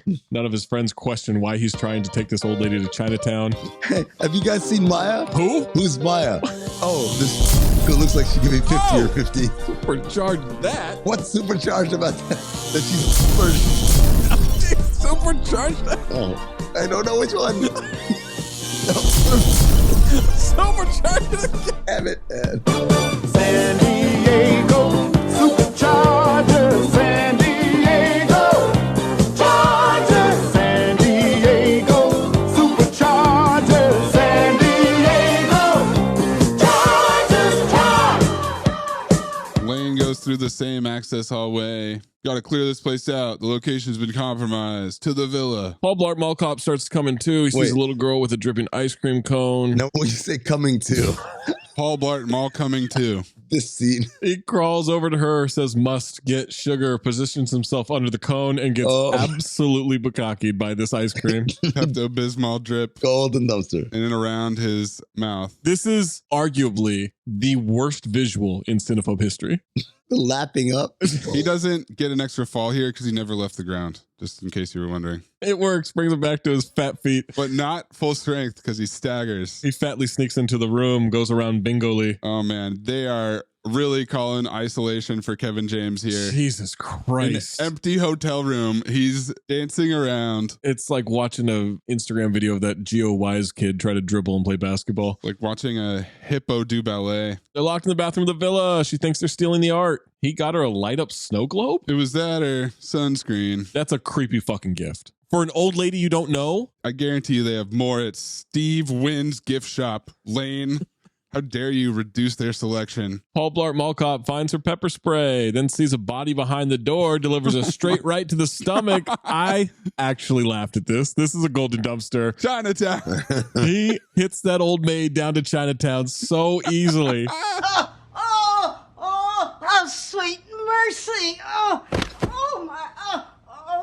It's an old lady maid, an old maid, if you will. We know Juju will.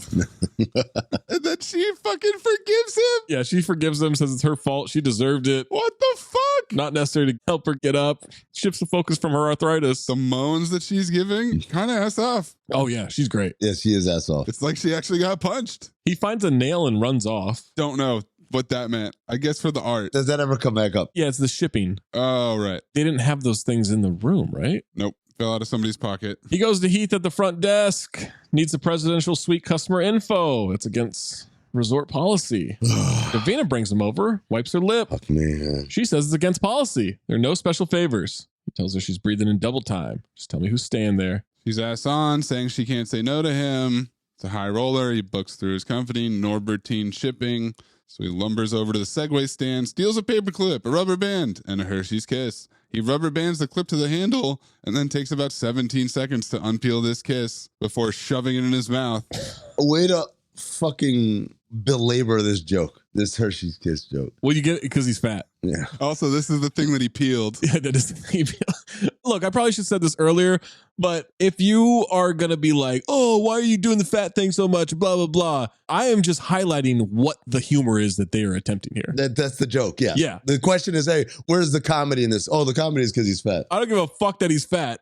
It's that this is the humor that this man wrote produced, starred in. This was the best take. Maya thinks she can short out the locks because they're not going to let them go. Why don't they just kill them? I don't know. What are they holding the hostages for? What's the leverage? I have a gun in my room. Bang. It's silenced. Bang. Or get advice from Coach and Saving Silverman. We kidnapped her.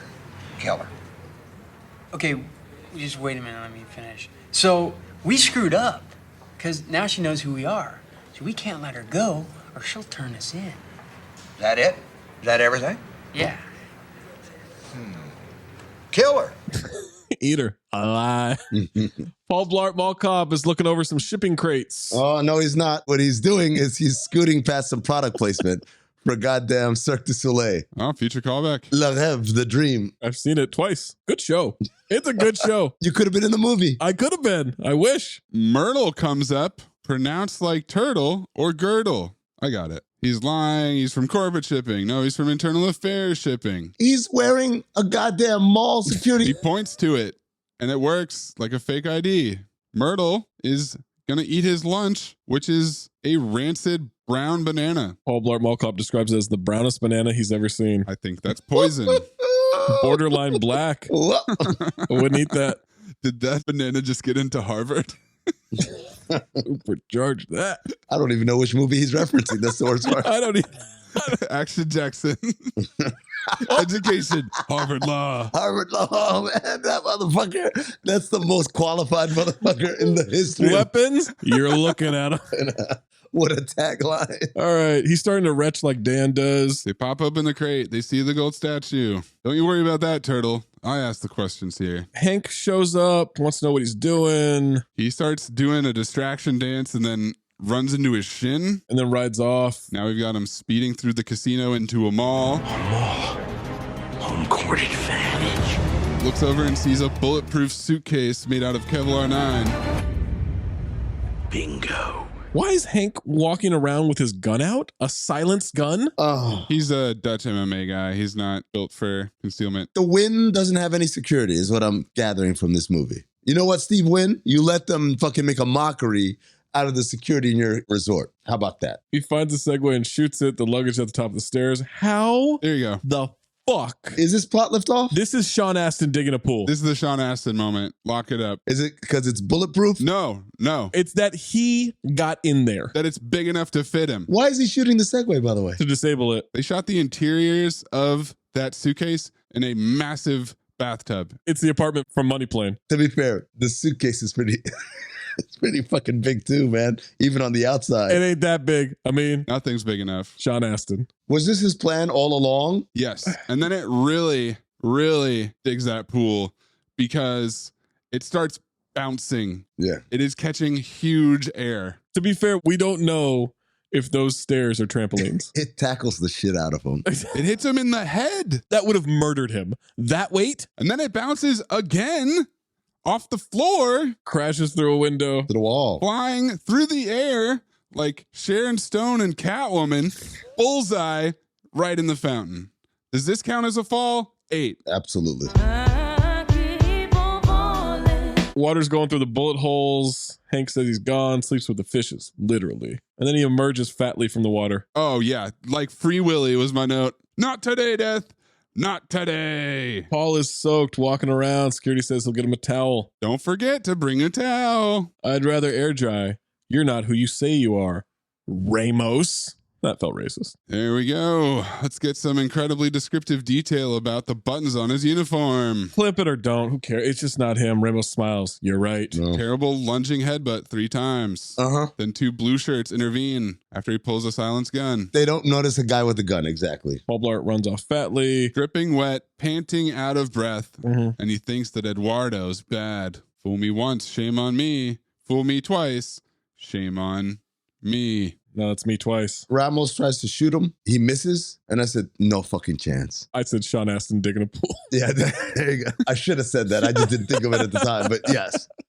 He runs to a performers only area and he runs into Le Rêve. Cirque du Soleil. Like I said, I've seen it twice. Product placement. He puts on some angel wings. Like a giant middle-aged Cupid. Runs out to the show, tries to blend in fatly. Ramos is frustrated. Saul and his wife are in the audience. They recognize him, obviously. They're loving it. She wishes she could see him do it, but he doesn't have a good hamstring. I like that. I don't know why. That little exchange made me smile. I need a list of the people who laughed at this scene, at what Kevin James is doing in this scene. It's the same people who laughed at Zookeeper. And I need all those people to be put into Gitmo.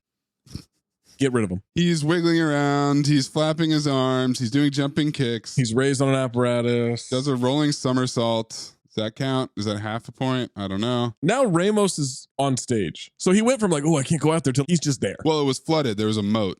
Moat. That kept him on the other side. Fucking moat. Moat Dakil. It takes them so long to have ADR wonder who the fuck he is. I like when Saul's like, this whole thing's like a pool inside, like an indoor pool. Like he has this revelation. Yeah. Mind blown. I laughed. Zach, that's the line that made me go back and apologize. Oh, really? For calling him no talent. Yeah. I was like, you know what? You're doing it. He's knocking people over. He's knocking them into the water. Shout out to Huang, who's asleep with his ass nowhere in sight. They all cheer for him. He runs off, trips fatly into the water. Ramos is still after him. That's 9.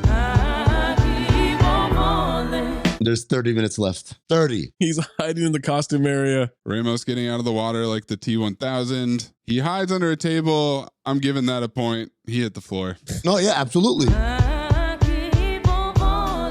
Now he barrel rolls over to a tiny bow, rips out a power cable, plugs it into his vibrating fork.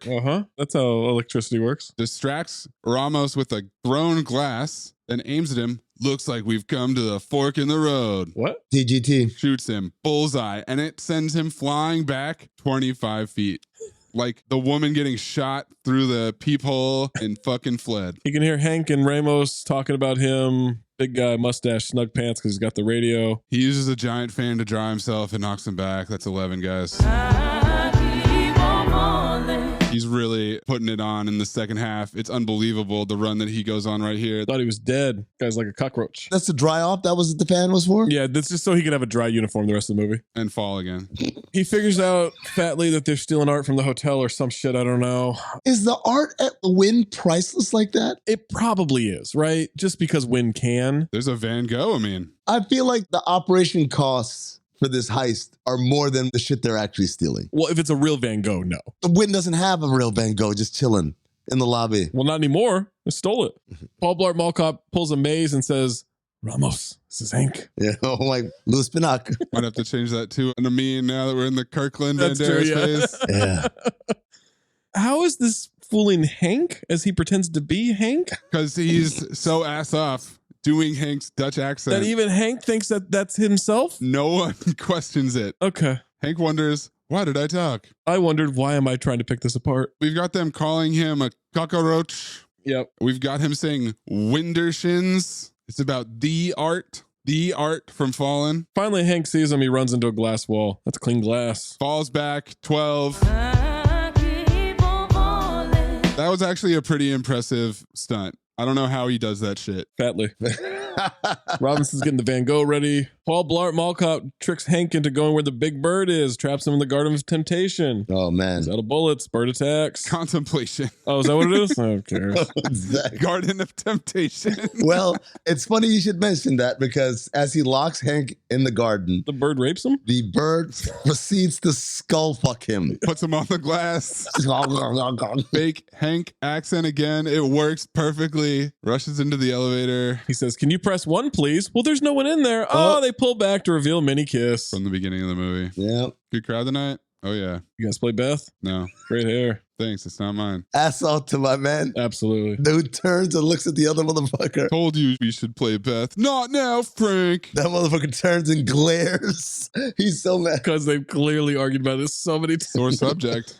Maya tells Valet the gift is adorable, but she drops it to pull out the copper wiring. Yo, full MacGruber mode right here. Okay. Okay. I know I shouldn't be questioning plot points. And yet she took this globe and smashed it on the ground. Yep. You know what else she could have smashed it against? His face? The fucking glass in the door. No, because then it makes noise, I mean. Oh, so the globe doesn't make noise. Got it. No, it's one of those quiet basketballs that TikTok is showing me all the time. Instagram? On Instagram, yeah. Hey, you know what's fucked up?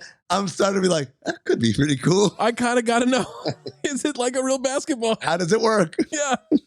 All right, she shorts out the lock. They're trying to sneak by Vincent. Incredible exposition here from this dumb henchman. Soulful's deathly allergic to an oatmeal cookie. Oh my God. I wonder if that's going to come up. So he tosses it outside gently. All right. I think you have to supercharge it, but it's in this moment that I realized. Yes, same note too. She looks exactly like dressed as a woman. Oh, no, that's not my note. Oh. I thought she was going to go after the cookie. Like a golden retriever, she was going to jump and catch that shit in her mouth. Out. Dude, one of those like elevator music. We're having technical difficulties. None of that can go in.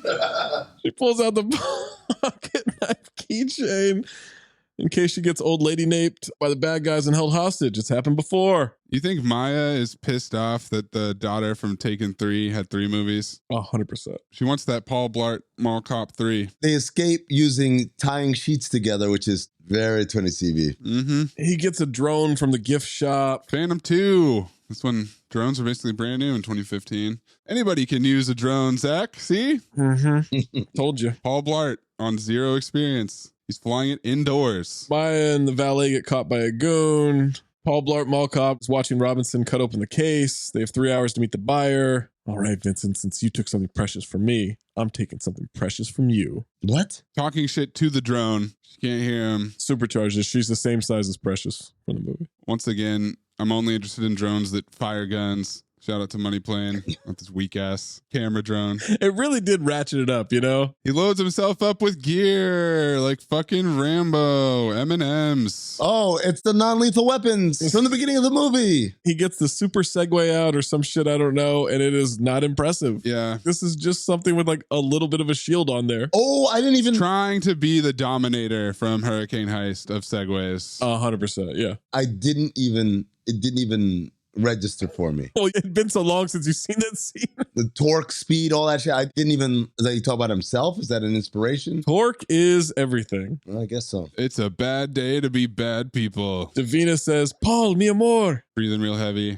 Not buying it. He starts hitting guys with the bean bags into the pool. Bag 'em and tag 'em, boys. So when he shoots these guys and they fall in the pool and they're unconscious. Drown? Yeah, these people are dying, no? No. They swapped out the Van Gogh. There's a truck waiting in Juarez in 1 hour. He hits the guy who's got the Van Gogh. Throws himself on the floor. 13. Goon grabs the painting. Somehow the henchman trips, flat tires himself. I don't know. Yeah. No, the Dominator hit him. Yeah, flat tired him. It hit him in the Achilles. Yeah. I don't get it. Butterfly knife appearance. He says, enjoy the ride, as the guy pulls out a knife and he fires the marbles that sparsely roll to the ground. And he just steps on them. Henchman walks towards him. He runs and slides. 14. That's a callback to the first movie. Before he didn't get to the column.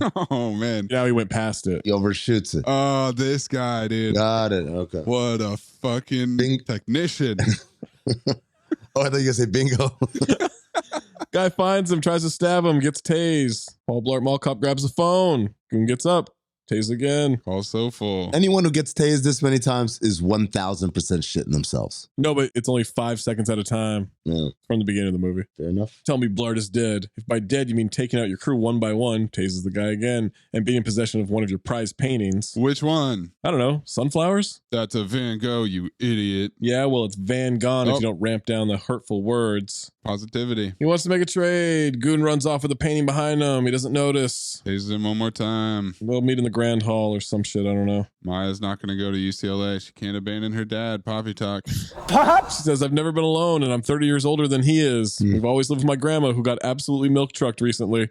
And then there was those 6 days of marriage. He sleeps with a nightlight. Tactical redundancy. Vincent's listening to all of this behind the door. He's getting all the intel from 5 seconds of eavesdropping. Mm-hmm. Amazing. Yep. Is that bad? No, a lot of people are like that. Yeah, a lot of 6-year-olds. Got him. All right, Valley's going to helipad. She's going with Vincent. They're in the Grand Hall showdown from like 30 feet away. Well done, Blart. You thinned my manpower significantly.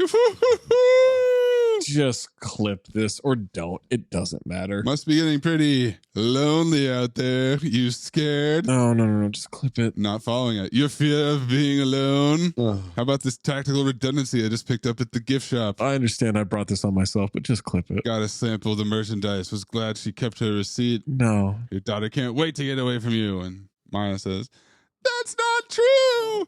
That's impossible.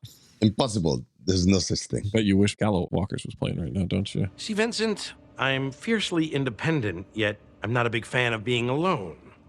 I'm a contradiction. I told you I was crazy. And I told you that I'm crazy. Whoa. You can't out-crazy me. My crazy will take your crazy, shove it in a metal tube, fill it with rats, then blowtorch it until the rats have no way to escape except eating their way through your crazy. Wow.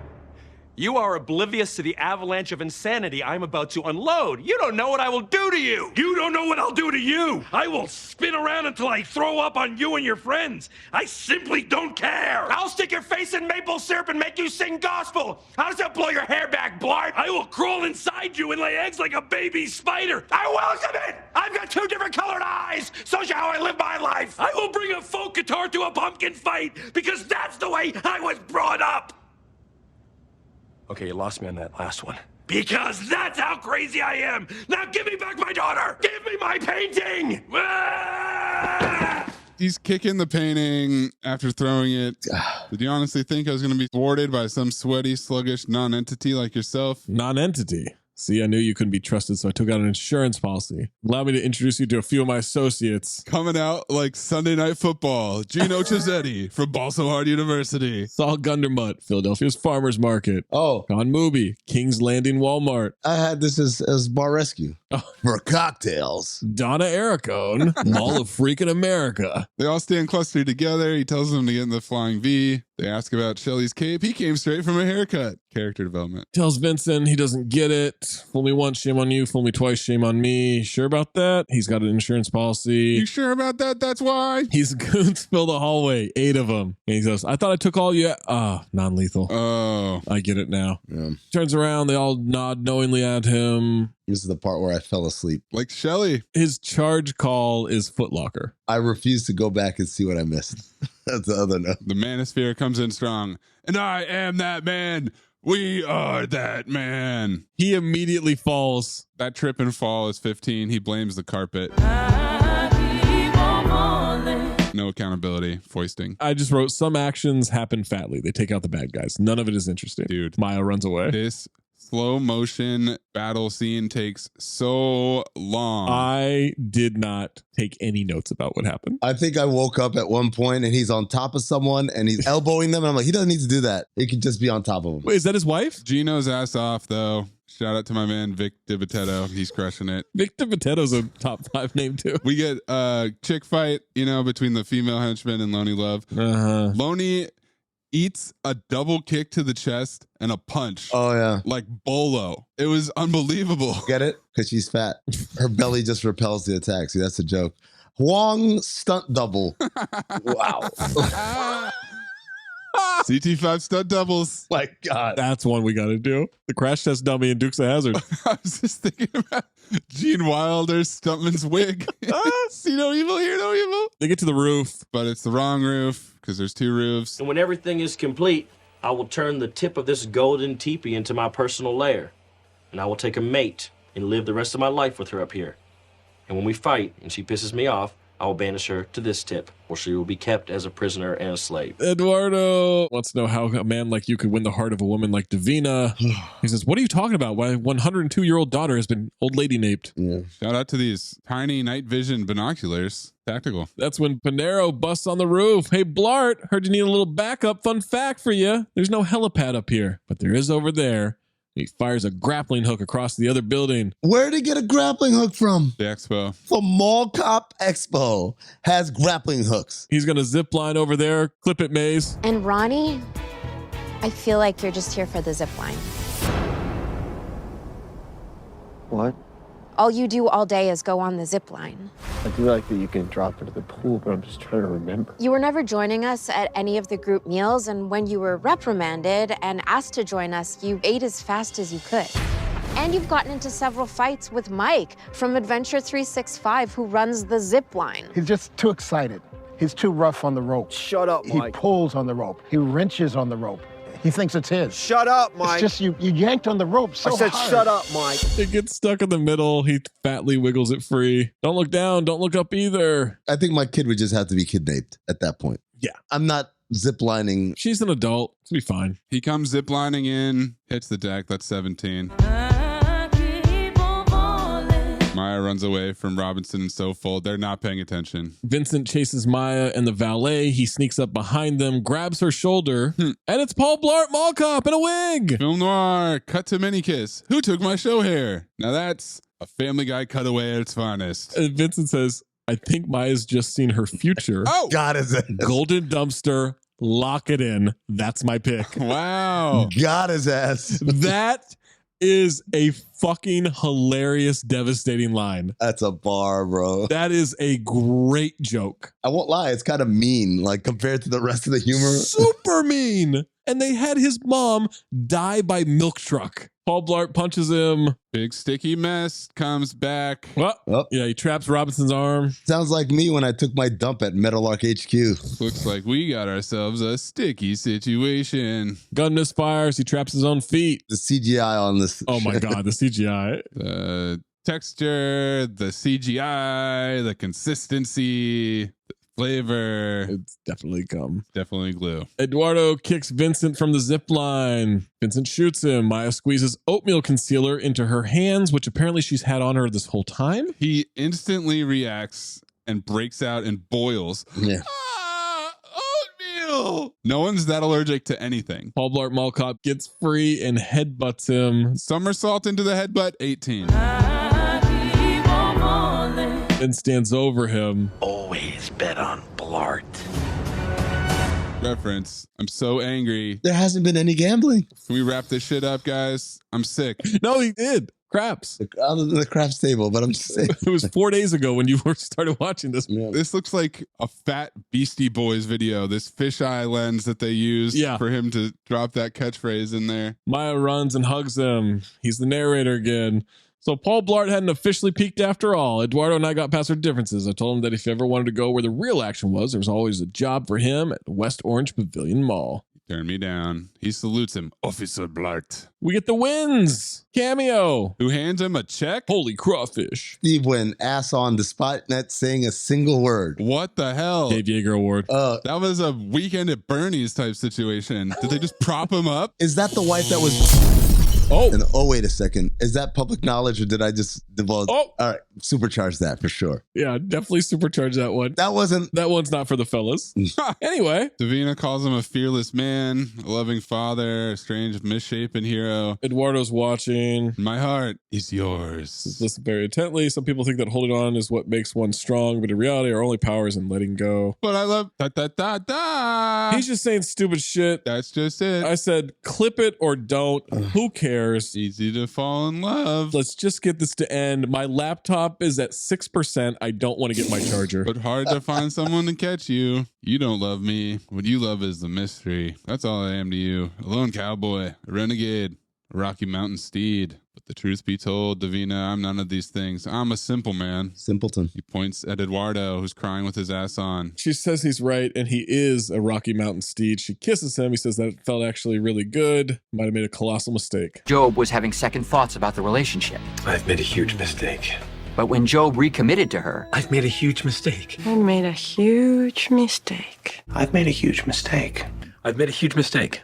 You've made a huge mistake. Saul and Panero bestow its highest and really only award, the Safety Medal of Honor. Everybody cheers. Call back to the road of life from the beginning of the movie. Maya tells him she'll be happy at Central Jersey, blah, blah, blah. They don't have a football team or a campus. Who cares? You film noirs, you're crazy. You're going to UCLA. Besides, look at this check. Holy crawfish. That's exactly what I said. Cut to him in a UCLA sweatshirt. She runs off to campus. I fell asleep again. But as for this renegade, some of us are meant to ride alone.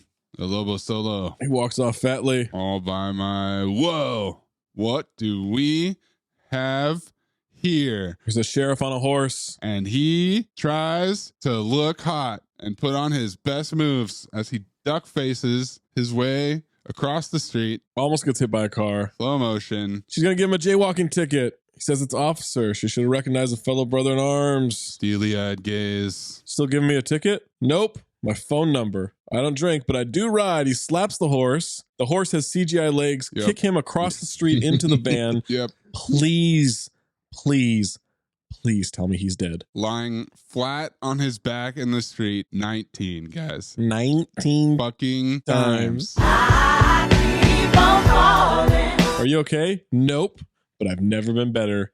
Roll credits fatly. The CGI on that kick is upsetting. Something else.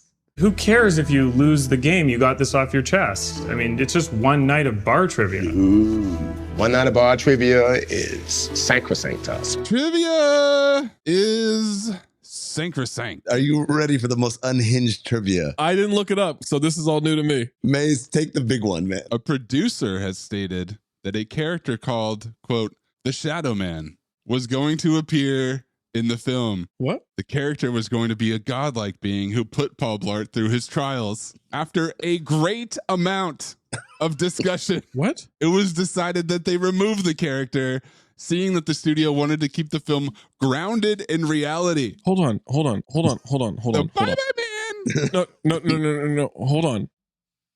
What the fuck are you talking about? Dude. What? I told you this trivia is unhinged. But hold on, there's a second one here. There's more. But what do you mean? There's more. I'm saying that they cut out the Shadow Man. The Night Man did not cometh. What does that mean? There's more, Zach. Okay, I'll stand down. In an earlier cut of the movie, it was made explicit that Paul Blart was an indestructible man tormented by his inability to die as he lost everyone he ever cared about.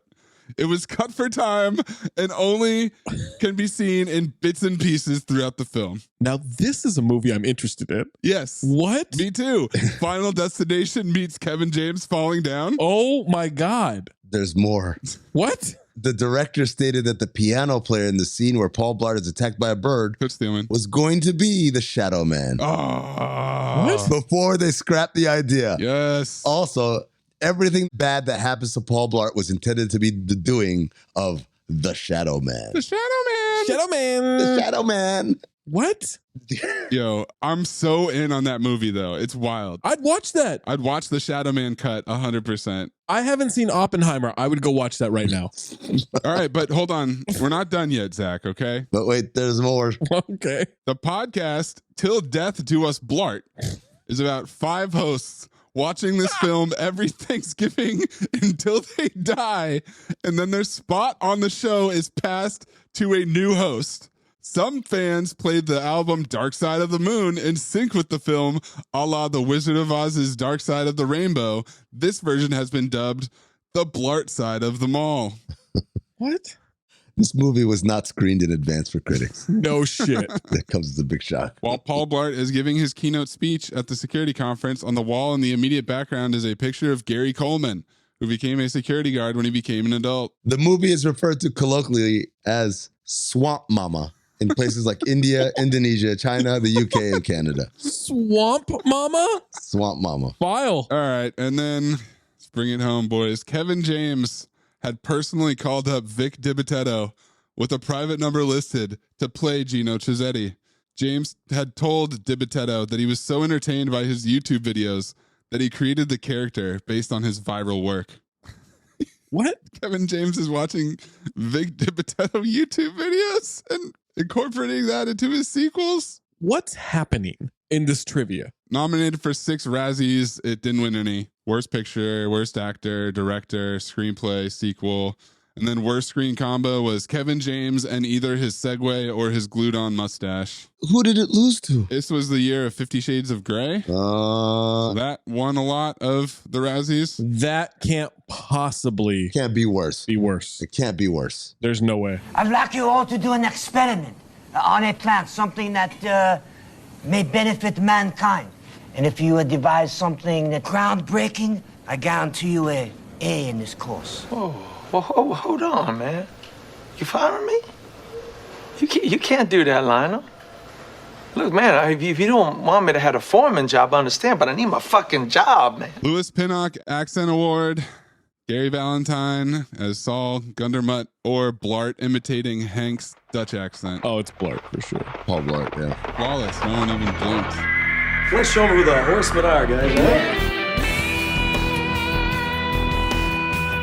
Yeah, we got soul.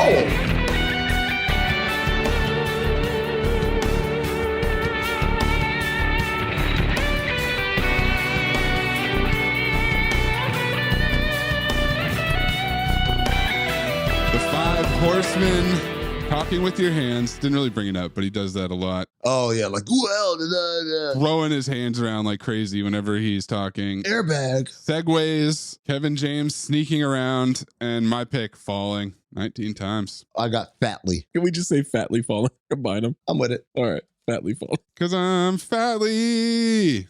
Fatly falling. Fatly falling. Fatly falling. Breathe in through nose, out the mouth. Ass on, ass off. Teddy Rex, Moosey Teddy Rex. Teddy Rex, Moosey Teddy Rex. Ass on. Fucking ass off. Ass on. Fucking ass off.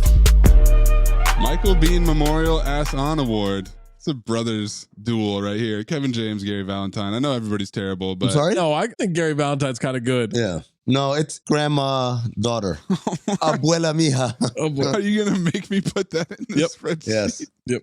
Absolutely. She solidified it with the little speech she gave. Yep. As they had salad on the table. Yeah, right. You know why it's her?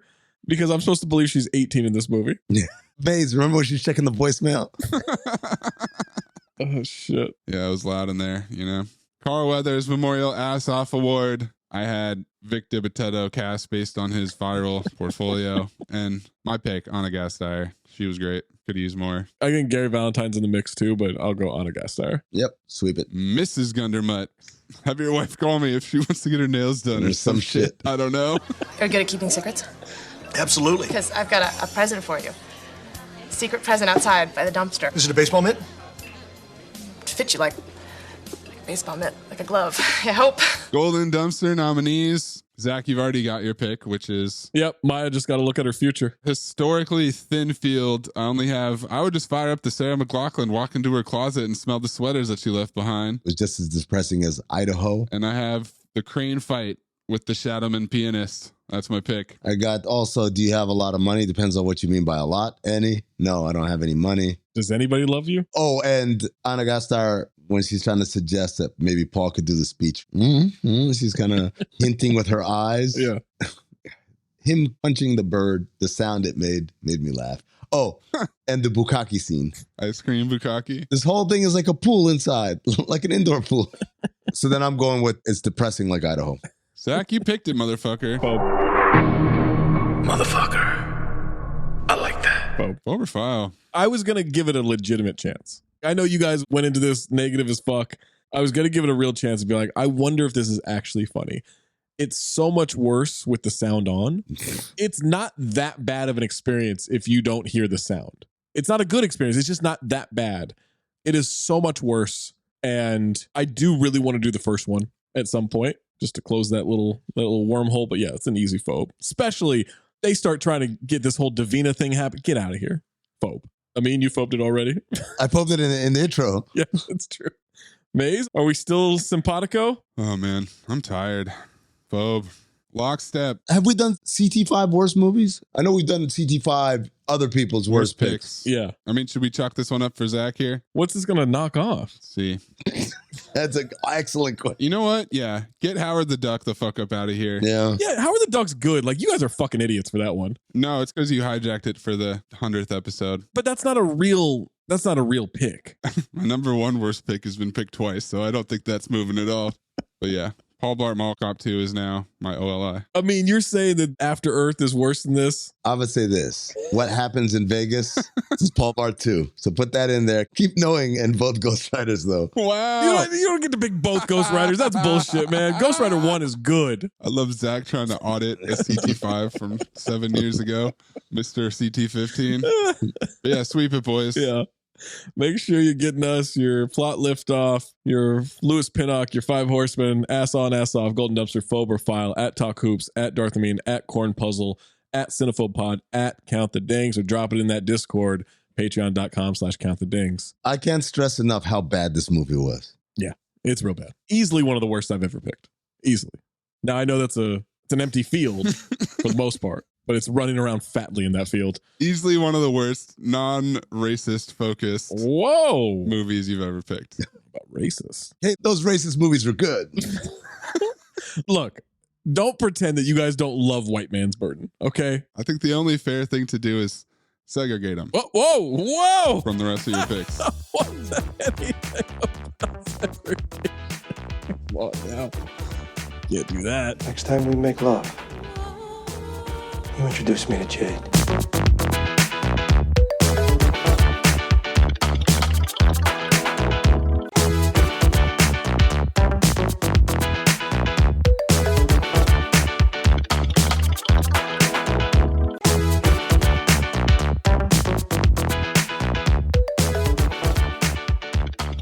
Do I get a redo because this pick was so bad? No.